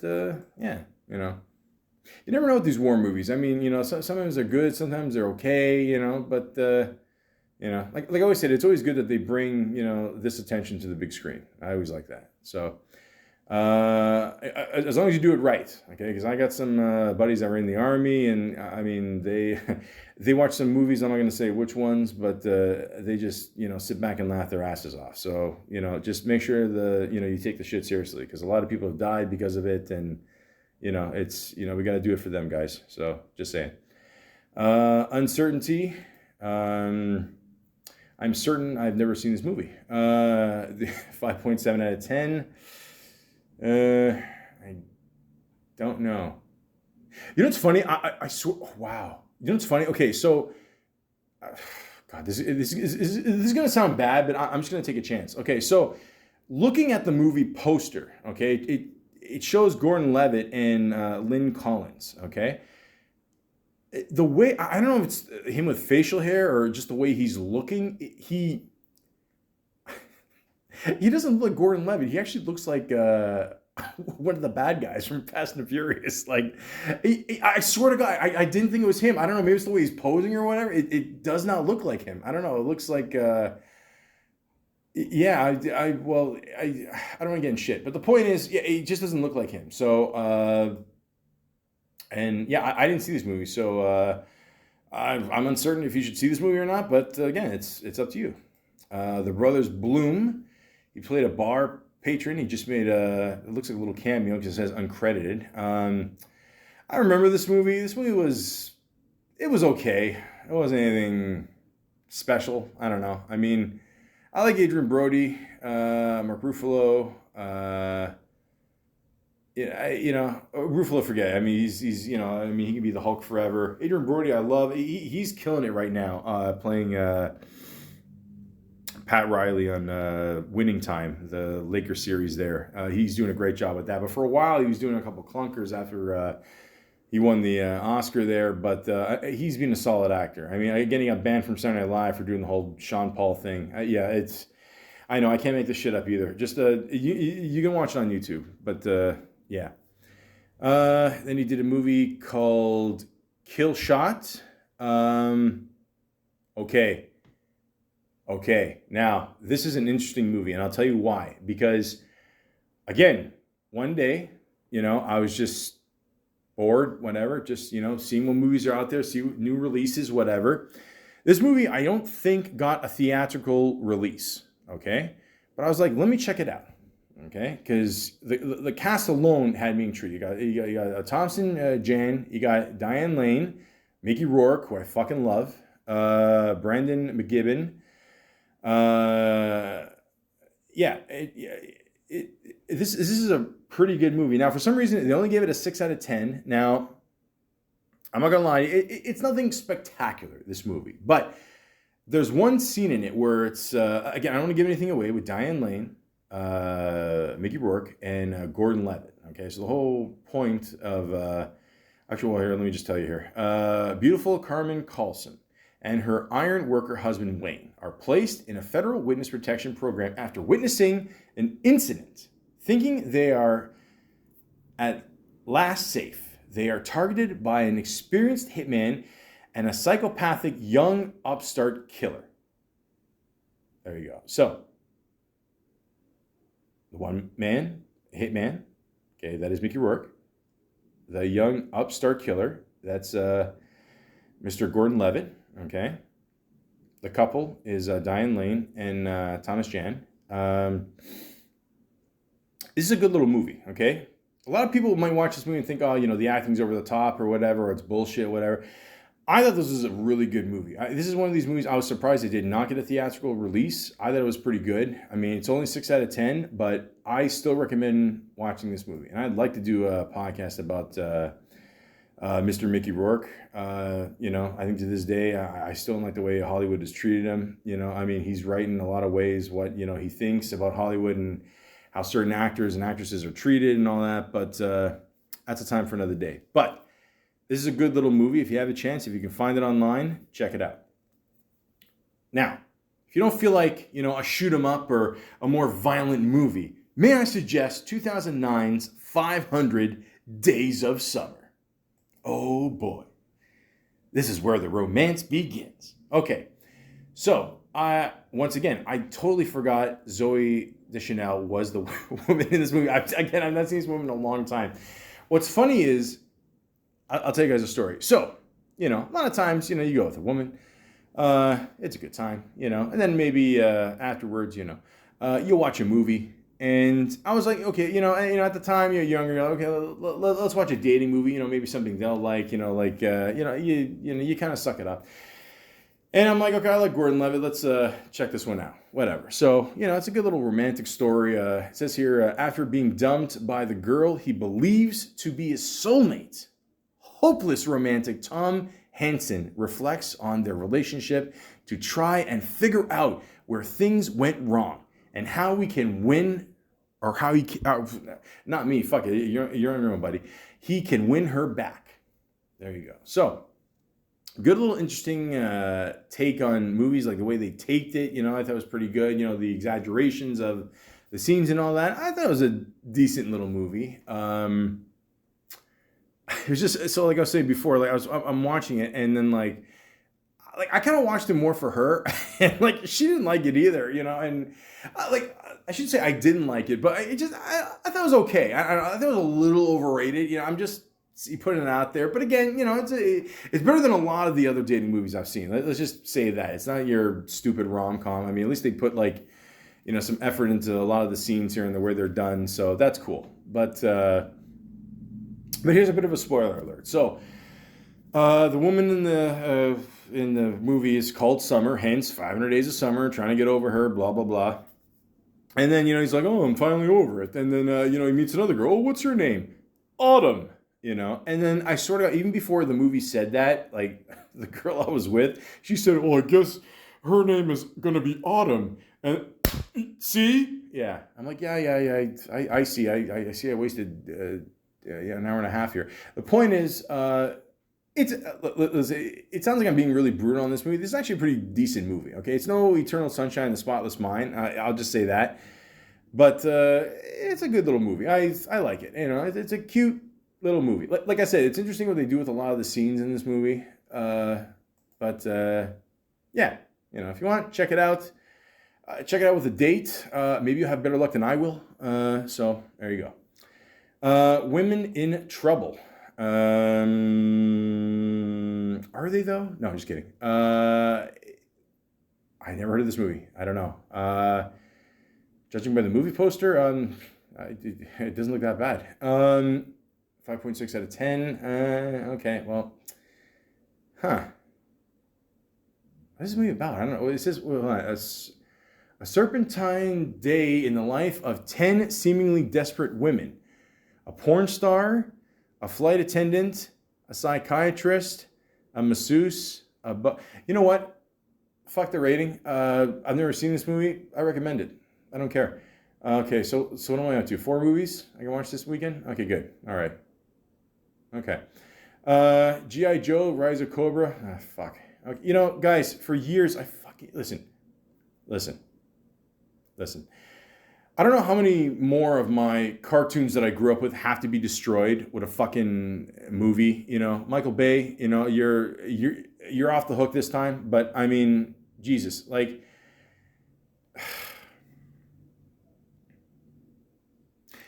I love Marlon Wayans, but again, how can I put this? It's not a good sign if I haven't seen Marlon Wayans in a movie for a very long time, and he's in the movie. You know what I mean? I'm putting that out there. I'm just saying, okay, he was great in, what's the movie? Oh, man. What's the movie he was in where he was really good in? Requiem of a Dream. There you go. Yeah. I listen, he's got to do more serious roles, okay? None of this GI jerk-off shit, okay? This movie was horrible. I'm sorry. I waited years for a fucking good G.I. Joe movie. This is just horrible, okay? I don't care how many women pose in leather pants on the cover. This is bullshit, okay? Even, what was his name? Channing Tatum, he was on Howard Stern one day, and I think Howard said something, oh, did you enjoy being on G.I. Joe, and then like Channing Tatum that's why I like Channing Tatum. He's a good dude. He just said, man, I gotta be completely honest with you. I fucking hated G.I. Joe. Like, So I give him credit for at least just admitting like he hated it, you know. Dennis Quaid I'll love forever because I'm pretty sure we share the same birthday. Hold on. Pretty sure April 9th. It's got to be a different year. Definitely has to be a different year. Yeah, April 9th, 1954. Okay. Just saying, he's awesome. Great Balls of Fire. I know a lot of people gave him shit for that. I still liked it. But yeah, this is just horrible. I mean, this is what we waited years for. This piece of shit. 5.7 out of 10. You're being extremely generous. I don't know what to tell you. You know, it's a paycheck, I guess. I don't know. Okay, you get to, you do serious roles. I get it. And then maybe you take a chance being part of a franchise, and maybe it'll lift off. Maybe it won't. Maybe you just hope it's more Marvel and not as much DC. But it is what it is, guys. I don't know what to tell you. So this sucked. G.I. Joe: The Rise of Cobra video game. Yeah, fuck it. You're a shitty movie. Might as well be in a shitty video game. Make some more money. Why not? Sid and Mash. Sid and Nancy. Well, I know Sid and Nancy. We all know the story there. Between a parody of the relationship between Sid Vicious and Nancy Sprungen. Okay. And for some reason, he's in a wig and he plays Nancy. And Zoe plays Sid. Okay. So I'm just assuming at this point these two hooked up. I mean, I'm just assuming, right? I mean, they're both really nice people. Nice people have, nice relationships. Just okay. Big Breaks. Was a short he did. Played Todd Sterling. Which I don't know why that name sounds so familiar. Todd Sterling. I'm thinking of Rod Sterling. Imagine if you will, you get your movies confused. Only in the Malaka zone. Hesher. Okay. Never heard of this one either. 6.9. Stop it. Out of 10, a young boy has lost his mother and is losing touch with his father and the world around him. Then he meets Hesher, who manages to make his life even more chaotic. Okay. He's looking like Metallica in the younger days. Okay. I don't know. It's got a decent rating. Looks like a decent little movie here. Sometimes life gives you the finger, and sometimes it gives you Hesher. Okay, cool. I don't know. I don't know. I got a good feeling this might be a good movie. So if you want, check it out. So we're up to 5? Okay. Got a busy weekend. Morgan M. Morgensen's Date with Destiny. Okay, I mentioned this before. Morgan M. Morgensen nervously survives his first date with the love of his life, Destiny. Okay. Last Days of Summer, In Love with Destiny. Okay, we get it. Electra Lux. I don't know what this is. Yeah. He teams up a lot with the woman from Son-in-Law, too. I don't know. That's I'll tell you one thing. He's got good taste in women. Jeez. 5 out of 10. Ugh. Okay. What are you going to do? And then again, Morgan Destiny's 11th date, the Zeppelin Zoo. Sure. Okay. So, 2010, we're done with the 80s. We're done with the 90s. We're done with the thousands. Now let's really trip ourselves out and watch Inception. And he plays a character named Arthur. Holy fucking shit. I don't even know where to begin with this movie. First of all, Christopher Nolan did it, so you know it's going to be good. In Stellar, I don't know. I mean, maybe I got to give that another go, but everything else is good. Trust me. Well, let's see how IMDb describes this movie. A thief who steals corporate secrets through the use of dream-sharing technology is given the inverse task of planting an idea into the mind of a CEO, but his tragic past may doom the project and his team to disaster. That is only scraping like barely the surface of what this trip of a movie is all about. I mean, again, I don't even know how to describe this movie. I really don't know. I mean, basically, these guys are, they're trying to solve some shit, but they have to fall asleep into a dream, and then everything that they reacts in the dream ends up sort of being in real life, and it reacts differently, and something to do with about a top that you usually find in a bowling alley for 25 cents, and it just, I don't know. But again, check it out, okay? Leonardo DiCaprio, Levitt, like I said, Elliot Page, Ken Watanabe, sorry. Tom Hardy, you're a cool motherfucker. Delip Rayo, Cillian Murphy, Tom Bergeron, Marlene Cotillard, Pete Postlethwaite, who passed away a few years ago. That guy was awesome in The Town. Rest in peace. Lucas Haas, Michael Caine. Guys, what more do you want? Okay, awesome cast, trippy movie. Yeah, Christopher Nolan behind the wheel.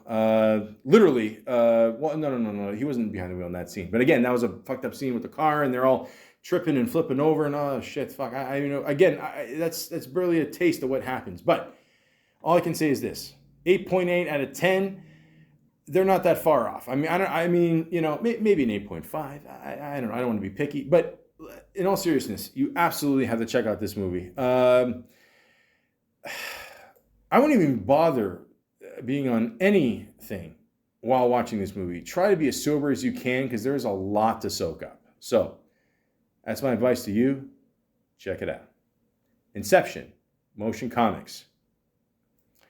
I don't know what that is. I'm assuming it's another paycheck. Awesome. 50-50, where he plays a character named Adam. Now, originally I heard that this movie was supposed to be called I Have Cancer, but they obviously realized they can't make a movie called I Have Cancer because it's way too fucking depressing. A movie about having cancer is already depressing enough. I think everybody in everyone's lives at this point has had someone who's had cancer. We all know, some of us don't make it, some of us do, but it's either way, it's a very long process, and this is... I don't know. I felt they did a pretty good job with this movie. Apparently, they had one actor lined up, and something happened in that actor's life. They were only on set for a week or two or something. They had to leave, and then Gordan-Levitt stepped in. So, obviously, it happens a lot in Hollywood. You never know. You can't predict this shit. So, it is what it is. He did a good job with it. 7.6 out of 10. Not bad. You got my boy Seth Rogen, proud Canadian boy. He's killed it. Got to do a podcast about him one day. Anna Kendrick, beautiful smile. Bryce Dallas Howard, two things. One, lovely woman. Two, your dad kicks ass. Angelica Houston, Serge Hood, Matt Fuller, Philip Baker Hall, who played Mr. Bookman on Seinfeld. He did a really cool movie with John C. Reilly. I forgot the name of it, but it's a good movie. Check it out. Gwyneth Paltrow was in it too. It's a good movie. I forgot what it's called. Something to do with the cards and shit. Donna Yamamoto, Andrew Early, Sugar Lynn Beard, Yi Ji Tiso. Awesome cast, guys.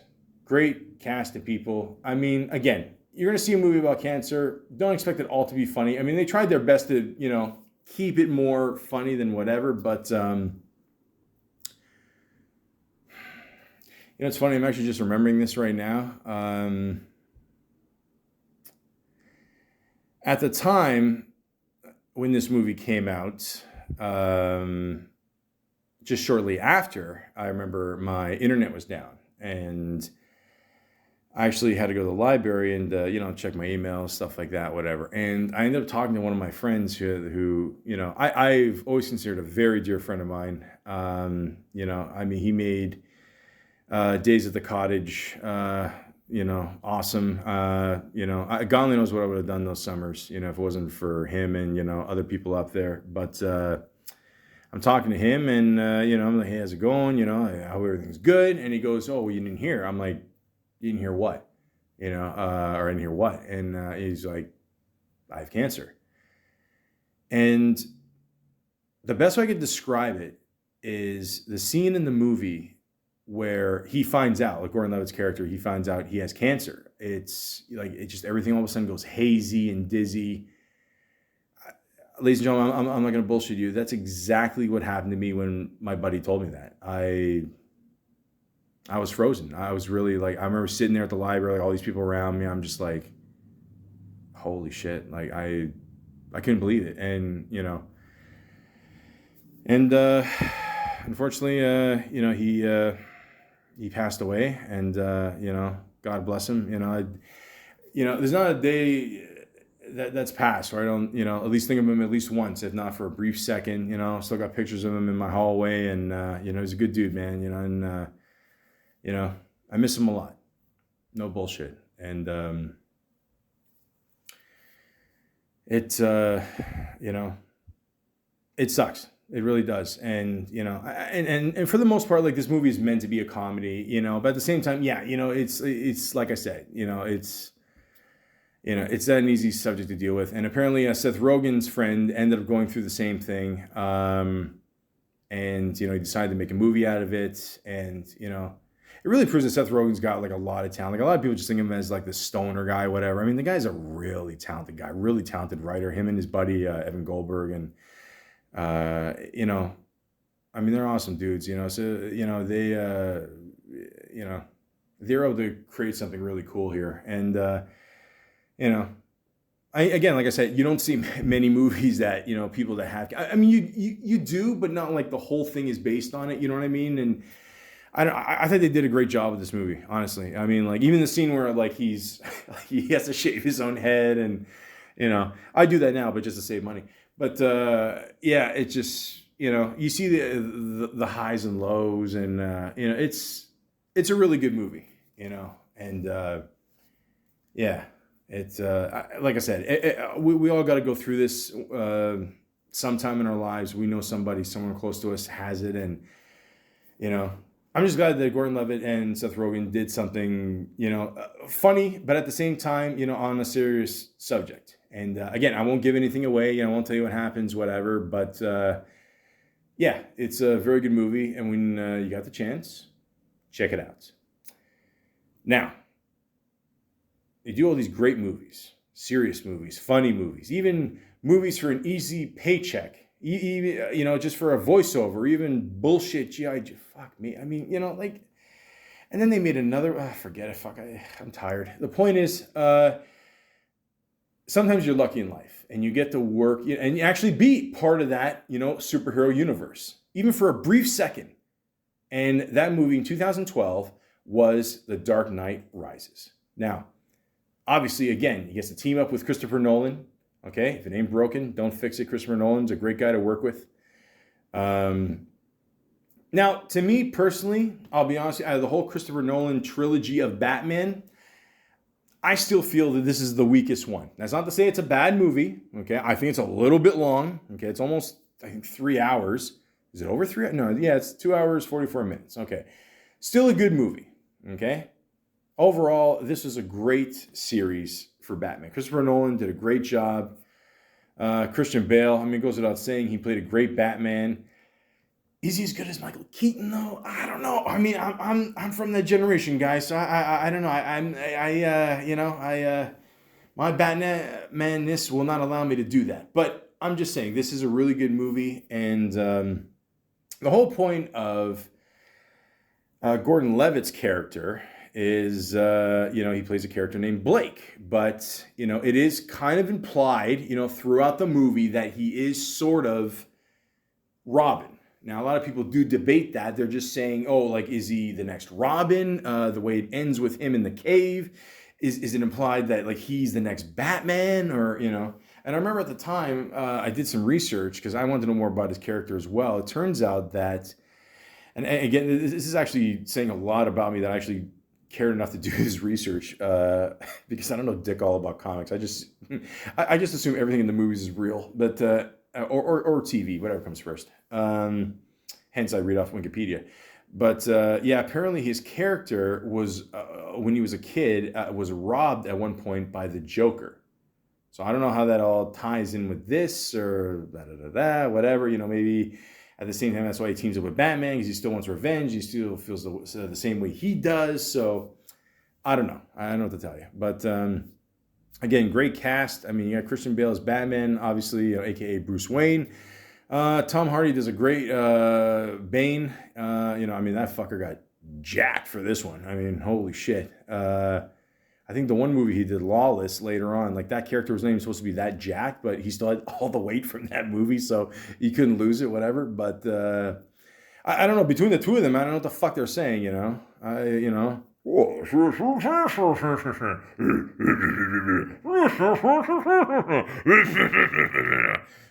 fuckers, somebody, get some subtitles. Anne Hathaway, great Catwoman, welcome addition for sure. Gary Oldman as Gordon, again, if it ain't broken, don't fix it. He's awesome. I mean, he's great in pretty much everything he does. Morgan Freeman, still there. Michael Caine, sorry. Every time I say his name, I just have to say it like that. I don't know, I'm sorry. Yeah, I love Michael Caine. He's awesome. I remember one time Michael Caine said like he didn't give a shit about if he did a shitty movie or not, because back then you just do a movie and nobody would see it again, and then VHS came out and then he said, ruined everything. But that was good. Matthew Modine, awesome. Yeah, great cast, guys. I mean, this is great little movie. I still think The Dark Knight is the best, Batman of this series for sure. I mean, that goes without saying. I mean, that's just me, but I think most of the people out there would agree with me.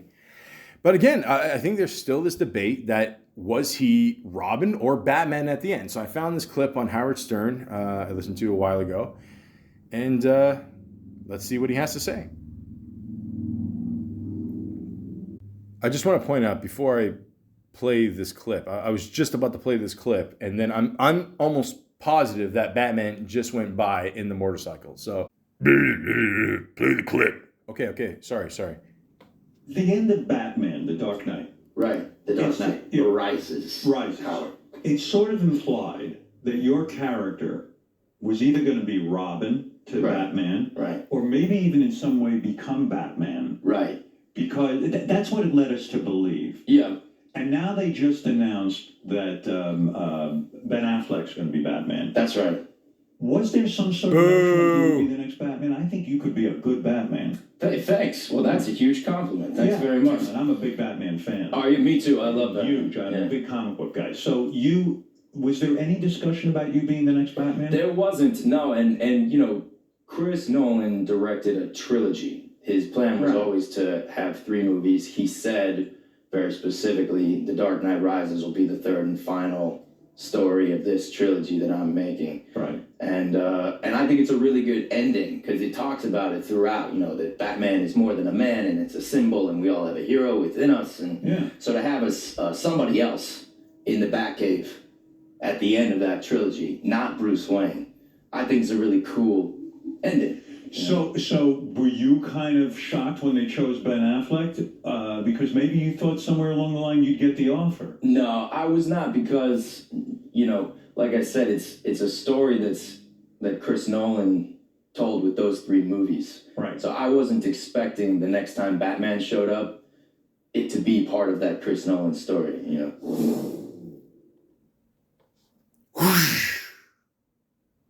I'm Batman. He's not Batman. So there you go, nerds, okay?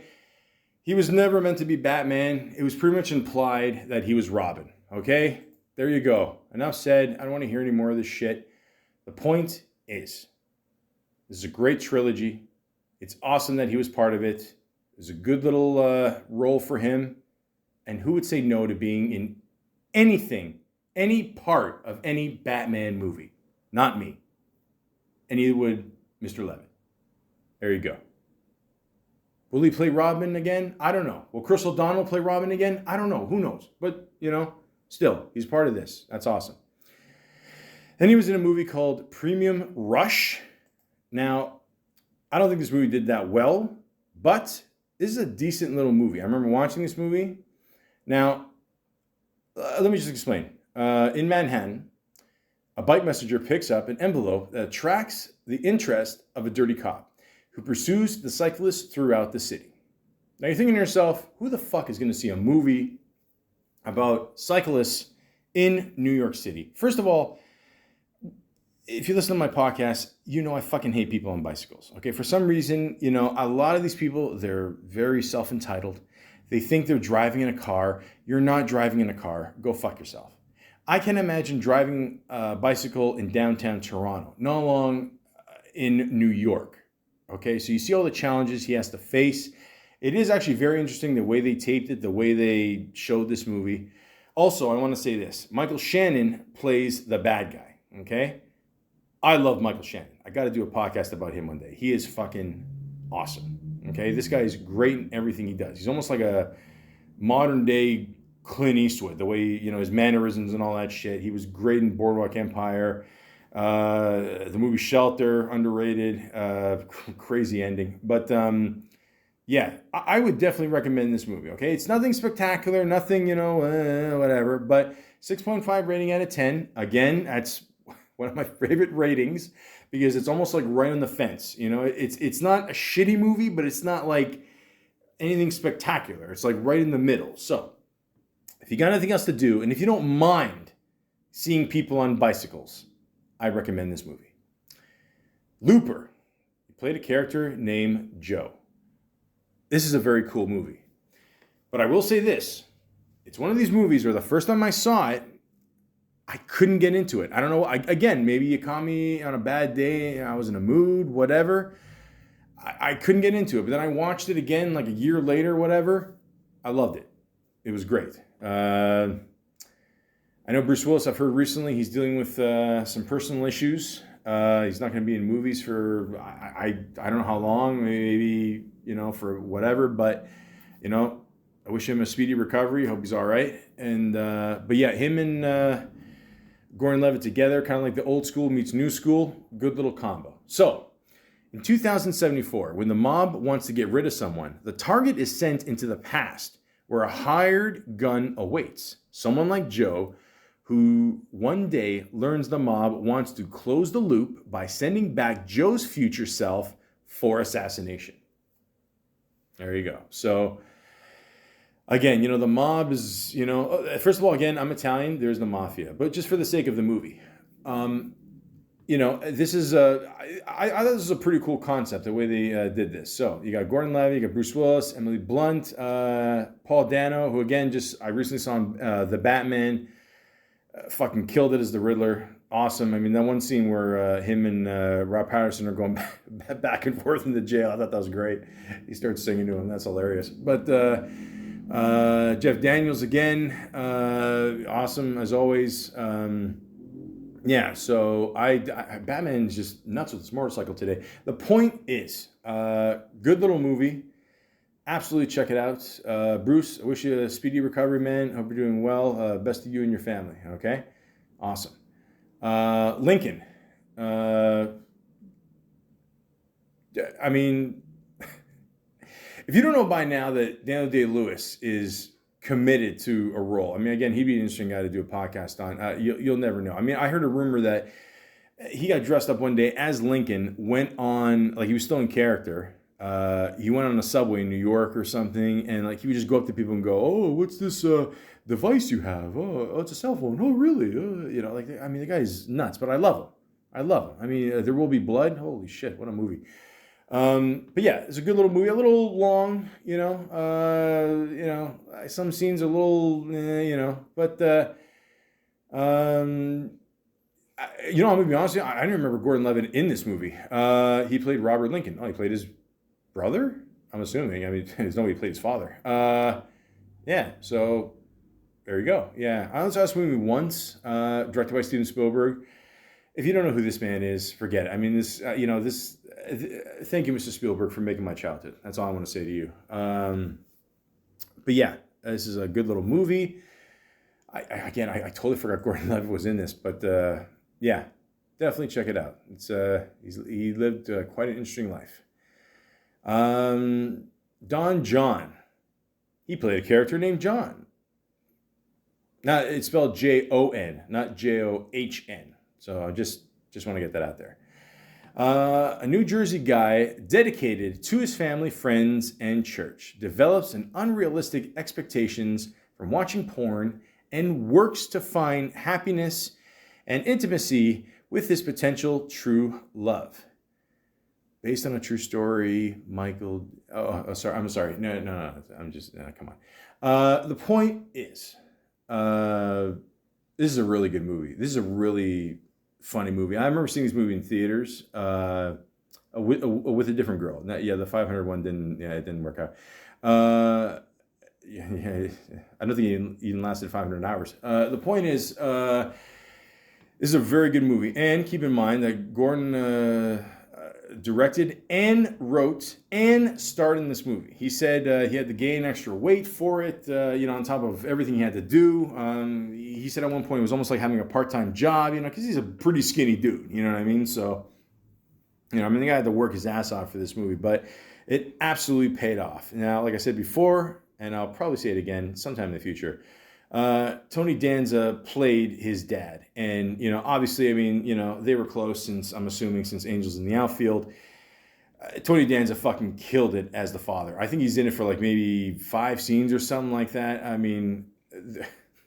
There's even a scene where he accidentally kisses Scarlett Johansson. Like, he's like, oh, who's this piece of ass? Like, he's such a gavone. But, it's just, he's so good in it. Like, but yeah, Gordan-Levitt's great in it too.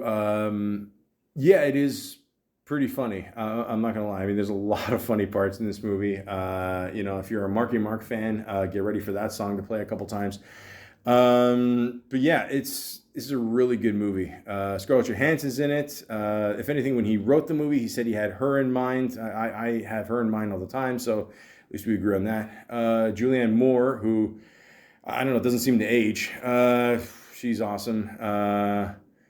Glenn Headley, always good. Brie Larson, which is so funny. She's in this movie because I think she says like maybe 5 words at the end. Like the whole movie, she's on her phone the whole time. That's kind of the joke. Like she's just kind of there, but she's not really involved with the family or something. I don't know. But she was good in it. Don't get me wrong. I'm just saying, like, it's just, it's funny the way they played her role. People even, this is one of the earlier films I saw her in, that and, was the first 21 Jump Street movie. I don't know. Now she's doing all these car commercials. It's crazy. Rob Brown, Jeremy Luke, Paul Ben Victor, Greek boy, what up? Italia Ricci, you got to be Italian with that name. Lindsay Broad, Amanda Perez. Good little cast. And this movie, I believe, did extremely well at the box office, considering it was just and pretty much, even below an independent movie. Yeah, so let's check this out. So budget $3 million. Okay, $3 million. That's nothing. That's nothing. That's what Steven Spielberg has in his pocket. Okay, opening weekend in U.S. and Canada, 8.6 million gross U.S. and Canada, 24 million worldwide gross, 39.4 million. On a $3 million budget. Pooh, what a grand fucking slam. He definitely had the Angels in the Outfield looking after him on this one. Maron. But it's a really funny movie. There's serious parts in it too, but overall it's just, him being a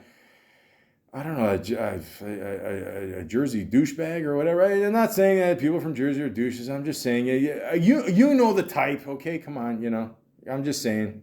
We like, I'm half Italian. Even I've been guilty of acting a little Guido here and there. I get it. Oh, fuck. Christmas Eve. Oh, Jesus. The point is, it's a really good movie. For him, writing, directing, starring in it, he killed it. He absolutely he hit an absolute home run with this movie. Like I said, it's got, for the most part, it's a comedy. It's got some serious parts in it, but very well cast. Very good movie. Absolutely recommend that movie. Got your good vibration. The Wind Rises. Always. No, it's got nothing to do with that. I don't think so. Does it? No, there's no way. No. It's some kind of animation movie. Here we go. A look at the life of Jiro. He sounds Greek there. Jiro Horukishi. the man who designed Japanese fighter planes during World War II. Okay, well, I'm assuming he did a voiceover in this one? Yeah, there we go. Okay. All right, 7.7 out of 10. It's not bad. It's not bad. All right, so, yeah, there you go. Jimmy Kimmel Live. Oh, who hasn't been on there? He played David. I'm assuming it was some kind of skit. Sin City, A Dame to Kill For. Okay, so everybody loved the first Sin City movie. It was a huge hit. This one got mixed reviews. It didn't, do as well as the first one. I still liked it. I mean, still got the same style, like Frank Miller, still wrote it, directed it. Mickey Rourke came back, Jessica Alba, a few other people. Yeah, I still liked it. I'm not going to lie. But like I said, it's not as good as the first one. We all know that. But still, I thought it was a pretty good movie. I liked it. So if you like the first one, I don't see why you wouldn't like the second one. And I completely forgot Lady Gaga was in this movie. Oh, wow. Well, that is cool. I totally forgot about that. Yeah, so there you go. Cool. The Interview. Joseph Gordon-Levitt, uncredited. Okay, so we all know the story with this movie. Sony had some kind of hack or something, and if you release this movie, they're gonna bomb the fucking studios. Blah blah blah blah. All these emails got leaked. About who got paid what and all that. And long story short, it wasn't that big of a deal because the movie was okay. I did expect it to be better after all the hype, I'm not going to lie, but it's still a little decent movie. I don't remember Gordon-Levitt in it at all. Yeah, this will definitely be one of the last times you see, one of the last times you'll see Seth Rogen team up with James Franco, because James Franco is dealing with a whole bunch of stuff right now. He got hit with the whole #MeToo movement. But I don't know. Overall, I thought it was a decent movie. I mean, like I said, I thought it was going to be better. I think a lot of people did. But then apparently the movie got leaked or something, and then they just released it online. And ended up making back its money. But again, you don't make a movie for, whatever, just to get back your money. So I don't know. What are you going to do? Things happen. Then there was an episode of The Mindy Project. She's cool. I like her. The chick from The Office. She's awesome. The Walk.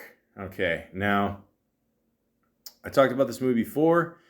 In 1974, high-wire artist Philippe Petit recruits a team of people to help him realize his dream, to walk the immense void between the World Trade Center towers. So, all I'm going to say is this. First of all, the movie got a rating 7.3 out of 10. I give it 7.5, just, just round it out, guys. Come on, 7.3. I'm just saying. But anyways, I watched this movie. I've only watched this movie once. And I will say this.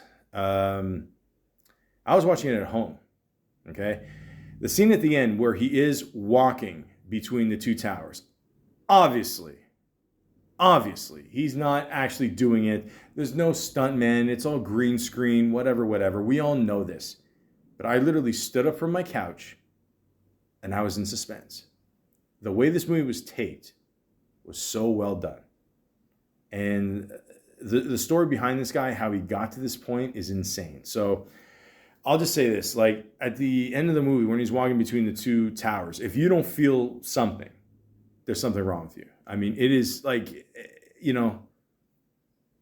it's very suspenseful. It's very intense. Like I said, the way Robert Zemeckis did it, he did an excellent job.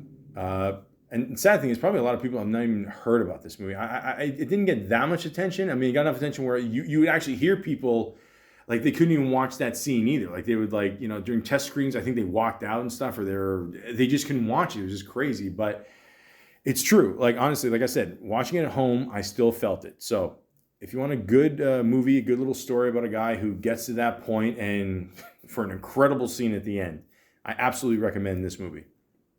The Night Before. This movie did not do so well. But I still love it. It's still part of the whole Christmas rotation. Okay? I love all three of these dudes.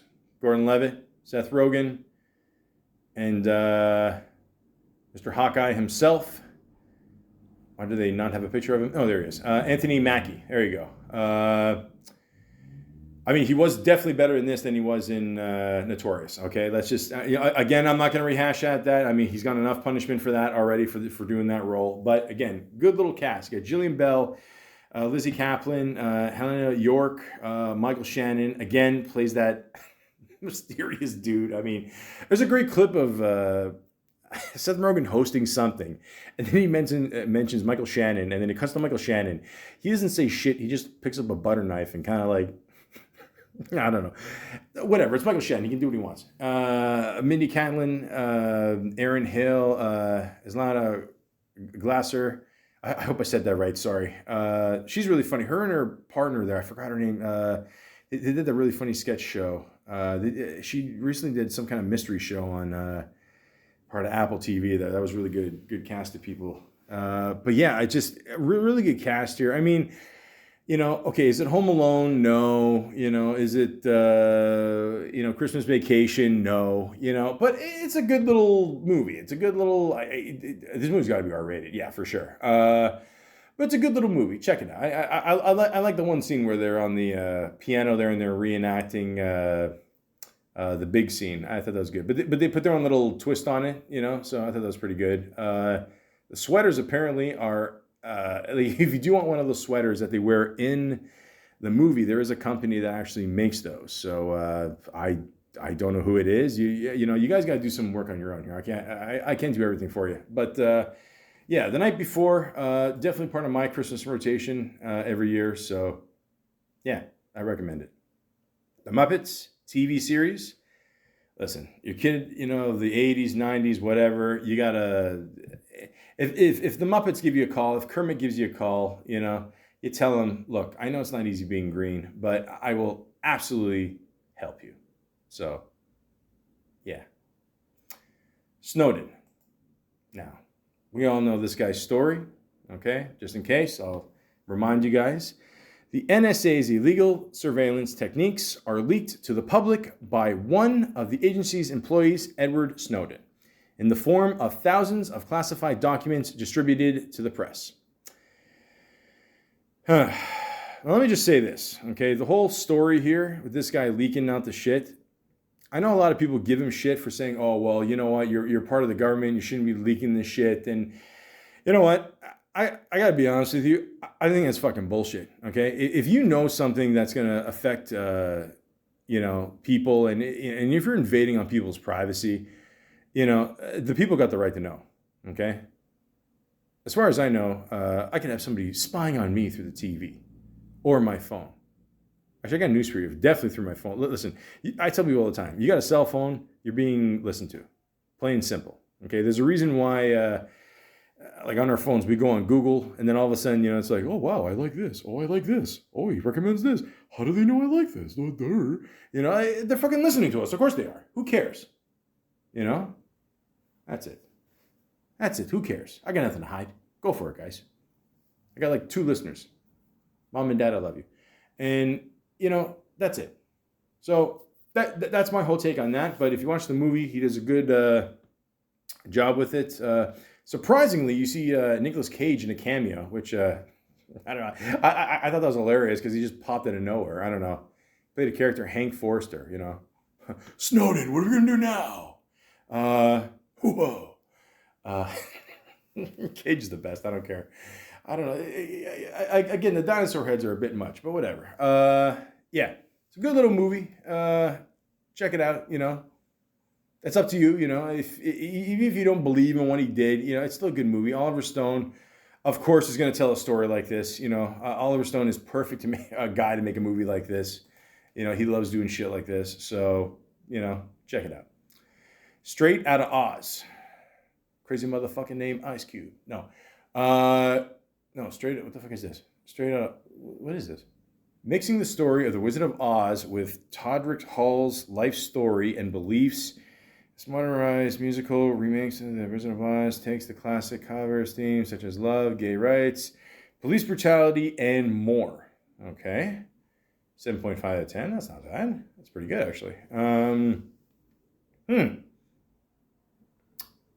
Huh. I never heard of this. Listen, if Wayne Brady's in it, all right, I'll check it out. Okay, I mean, you know, between Whose Line Is It Anyway and that Chappelle skit, you know, he's got me forever. Then he was in a TV show called Comrade Detective. It's a TV series. Never heard of this. I don't know. Channing Tatum presents Comrade Detective. Okay. 7.1 out of 10. Okay. All right. Okay, so he teams up with his buddy here again. I mean, this has got to be better than G.I. Joe, right? I mean, like, there's no fucking way it's worse. Yeah, so I've never seen this. I couldn't tell you if it's good or not. I don't know. It looks okay, I guess. There you go. It's got my fellow Greek brother here, Jason Mantzoukas. Now, you look at this guy. He played... he was in the Dictator with Sacha Cohen there, his buddy there. I mean, you would have thought this guy's like Indian or something, but apparently this guy is 100% Greek. And even in this show, he plays a character named Dragos. So, perfect. I heard you're allergic to eggs. You said that on one of those shows or whatever. A Greek that's allergic to eggs. Jesus Christ, man, my condolences. De Malakias. But, you know, the world is a strange place, man. But, yeah, so it's up to you if you want to check that out. Go for it. Star Wars Episode 8, The Last Jedi. This is a cartoon. Yeah. No, it's the movie. I'm sorry. Okay. Yeah. Shut up, nerds. Fuck, I don't care about Star Wars, Star Trek. You can suck one. Okay, so that's just a paycheck. Oh, so he did he just did a voice in that. Okay, good. So you didn't have to show up. I heard the movie wasn't that good anyway, so there you go. So, joke's on you. Endgame. That's a short he did. Logic X. Hits record. Do What You Love. Music video. Okay, that makes sense. And I'll tell you why in a little bit, why he teamed up with Logic. So that's why you saw... Okay, I'll get back to that. 7,500. This movie. Okay, so this movie, it's okay. But the concept of it I thought was pretty good. So basically, this guy, he plays a pilot. Okay? And basically, he's in the cockpit. And before they take off... Or no. As they're are they in the air? I don't know, whatever. They take off. They're in the air. And the procedure is, if someone takes over, you cannot open the door to the pilot going to the plane. So when they take over the plane, he's got to figure out, how to, deal with this situation. Now, again, I don't want to give away a lot. Again, it's one of those movies where it's rated 6.3 to 10. Might as well give it 6.5. Like I said, it's on the fence. It's not good. It's not bad. It's kind of in the middle. But it is interesting to see what a pilot would have to go through if this did actually happen to him. So I thought Gordan-Levitt did a pretty good job with this one. So again, nothing, spectacular, but cool little movie. Knives Out, Detective Hard Rock. Rating 7.9 out of 10. See, again, maybe I was not in a good mood or something when I watched this movie. I just could not get into this movie. And I know I think they're making like 2 and 3. So, I don't know. Maybe it's one of those movies I just got to go back and watch again. I don't know. But I don't remember Gordan-Levitt in the movie. Yeah, it says here, Detective Hard Rock, voice. Okay, so, yeah, I don't know. Okay. I'll go back and watch it. Don't worry. Project Power. I remember this movie. Yeah, this is one of these like Netflix movies. It's got some action in it. Not much of a story. It's okay. It's got its moments. I don't know. I like the opening scene there with Machine Gun Kelly there as the fire guy. I don't know. That was pretty cool. But I don't know, him and Jamie Foxx are in it. I don't know. Not much of a story. Let's just say that. If they put more into the story, it could have been a pretty decent movie, but I don't know. Not the best, not the worst. The Trial of the Chicago 7. Okay, definitely, keep in mind, guys, this is, 2020. This is when the pandemic, really kicked in here. Like basically everything was just going online, on Netflix, whatever, so I don't know, nobody's going out to see movies, that's for damn sure. But this is a good little movie.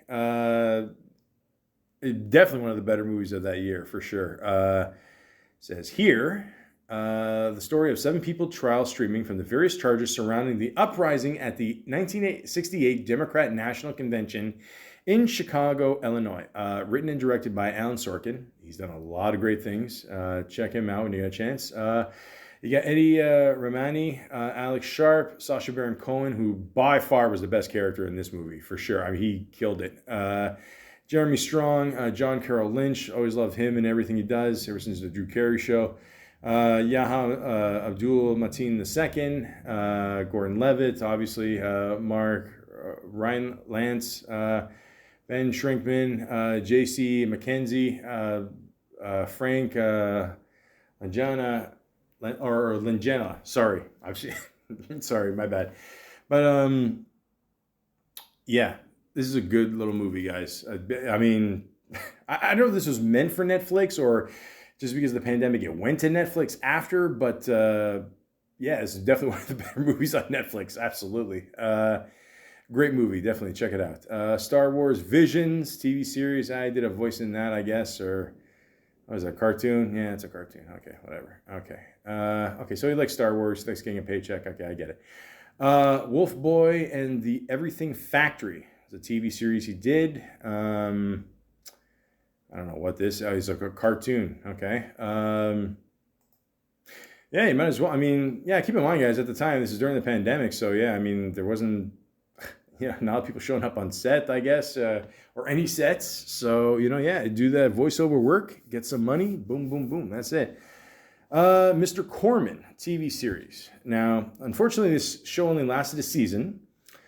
Very short series, aired on Apple TV. A deep cut into the days and nights of a public school teacher in the San Fernando Valley. Okay? What's cool about this show, or not cool, but just interesting the way they did it was, it seemed like half the show was made like pre-pandemic and the other half like post or during the pandemic. So it shows him, with the mask and him being a teacher with, doing it at home with all the multiple screens, teaching all the kids on the computer and dealing with all that shit. And it's a pretty good show. There's a couple episodes that kind of, I kind of fell flat, but I was going to mention about Logic, the rapper, who for some reason retired in his 20s. I had to go figure that one. But, I mean, how rare it is to be a white rapper? I mean, Jesus, dude, you make it. Don't fucking give up now. Christ. But I think he's coming back again because I don't know. He ran out of weed, I guess. But yeah, there's a really good episode with him, and they all go to like a party or something, and then the show ends up being animated, and there's all this action or something. That's definitely one of the better episodes they did. He did another really good episode where just him and his dad walking down the street, like a long street, just them talking back and forth, and just going back and forth, and really good acting there. But yeah, it's I thought it was a pretty good show. So, but unfortunately, just maybe they wanted to do one season because they announced right after the last episode aired. That's it. Maybe it didn't have that much of an audience. Again, 6.5 out of 10, right on the fence. So it's up to you guys if you want to watch it. If you're a fan of Gordan-Levitt, I recommend it. Then he did a little show that I just recently finished, literally today, called Super Pumped. And it is based on the whole Uber saga. I mean, the full title is Super Pumped, The Battle for Uber. And it says here, the roller coaster ride of the upstart transportation company embodied the highs and lows of Silicon Valley. Now, ladies and gentlemen, it's got a 7.2 rating out of 10. I highly recommend this show. First of all, I'm not going to lie to you. I had no idea all this shit was happening behind the scenes with Uber. I didn't know this guy was mostly in charge. And again, if you don't know the story, I don't want to even give it away, because I went into this totally fresh. I just assumed Uber was just, worth whatever billions and billions of dollars and nothing's affecting it. Apparently there's so much shit behind the scenes, lawsuits and allegations and sexism, and it's quite the story, and it is good to see Uma Thurman back as an actress. I've not seen her in something in a really long time. I thought she retired, so she's great in it. Kyle Chandler, he's great in it too. Here's the very interesting piece of this puzzle here. I'm listening to this movie. There's a narrator, obviously, and I'm like, this dude sounds familiar. And then I listened to it a couple times more, and I'm like, this is fucking Quentin Tarantino. And it is Quentin Tarantino. He plays himself, and he's just doing the voiceover of all 7 episodes. And apparently he's a huge fan of Billions, and it's the same network, Showtime. And yeah, he just said he wanted to do it. He wanted to do something, I guess, for Showtime. So there you go. But this is a really, really good series. Gordan-Levitt, I got to give him props. I mean, like when you see him on interviews, he's very calm, chill, whatever. This one, a lot of scenes, he is just extremely intense, in your face. I mean, he goes from 0 to prick, or as he likes to say, asshole, in 2 seconds. I mean, parts of it kind of remind you of like Social Network, like you got to be, a little bit of an asshole to get ahead, and you can't back down in your fights. And, I mean, this guy's a stubborn motherfucker. And, again, I don't want to give a lot away, but I will give you an example. I know what you say about me, what you think about me, what people think. Am I good with it? Does it matter? No, it does not.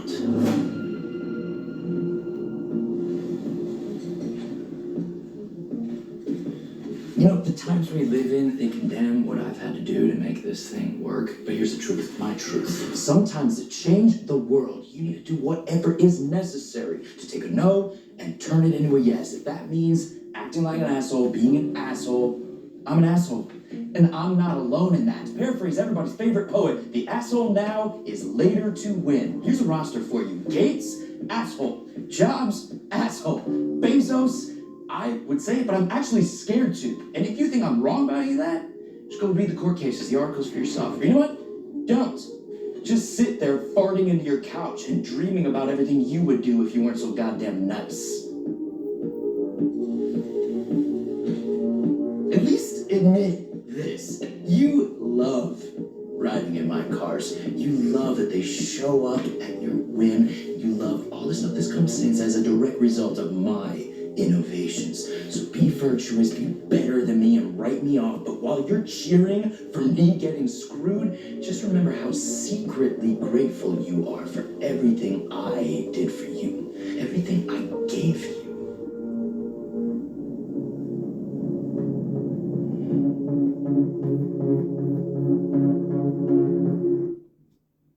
Damn!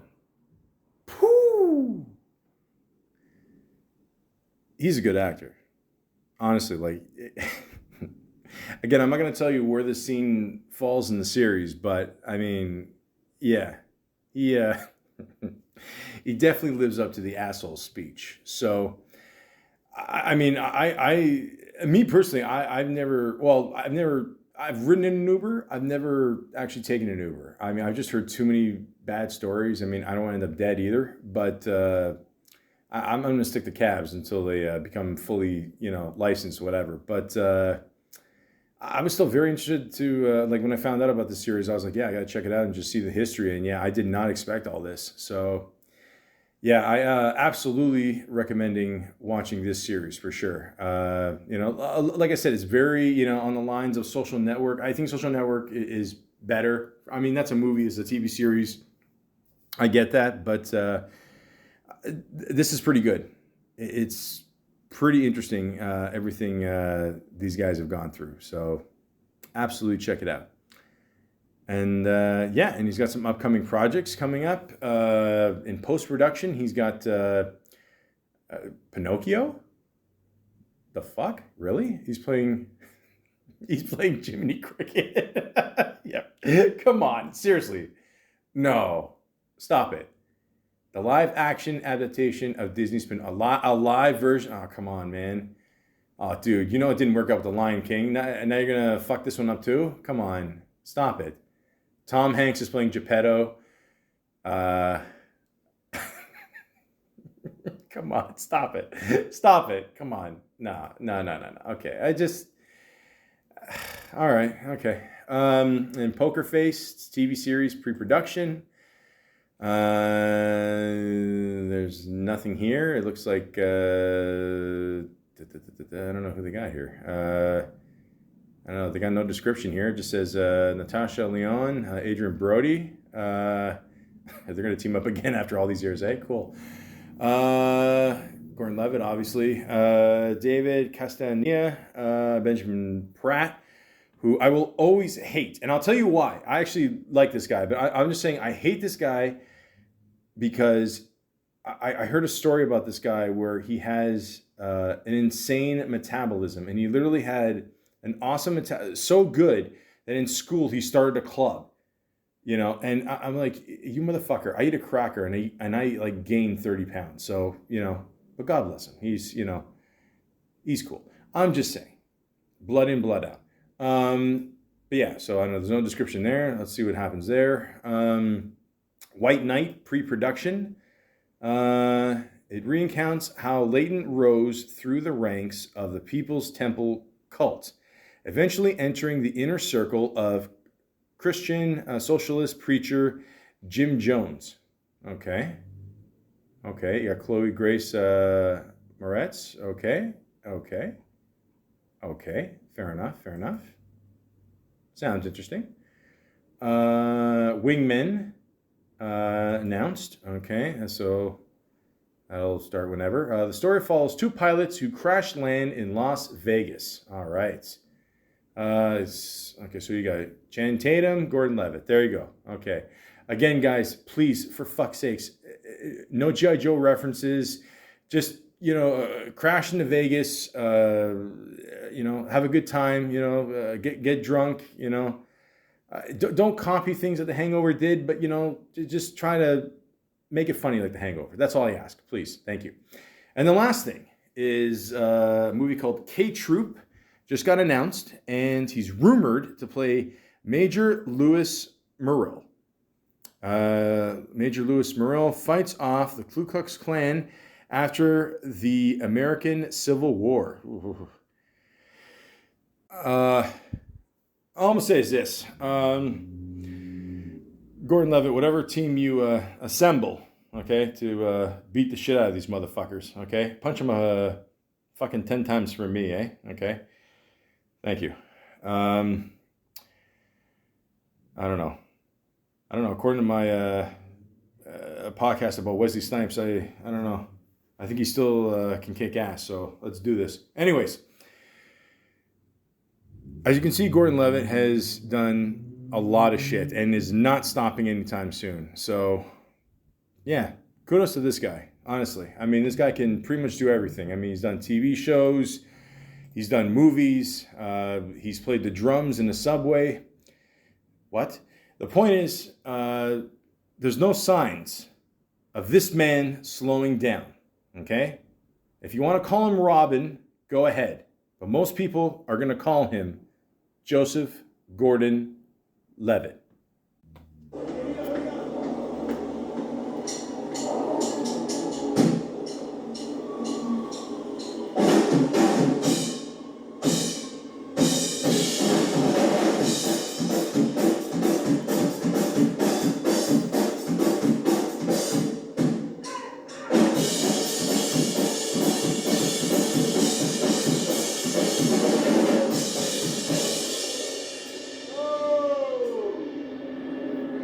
Like Pee Wee Herman.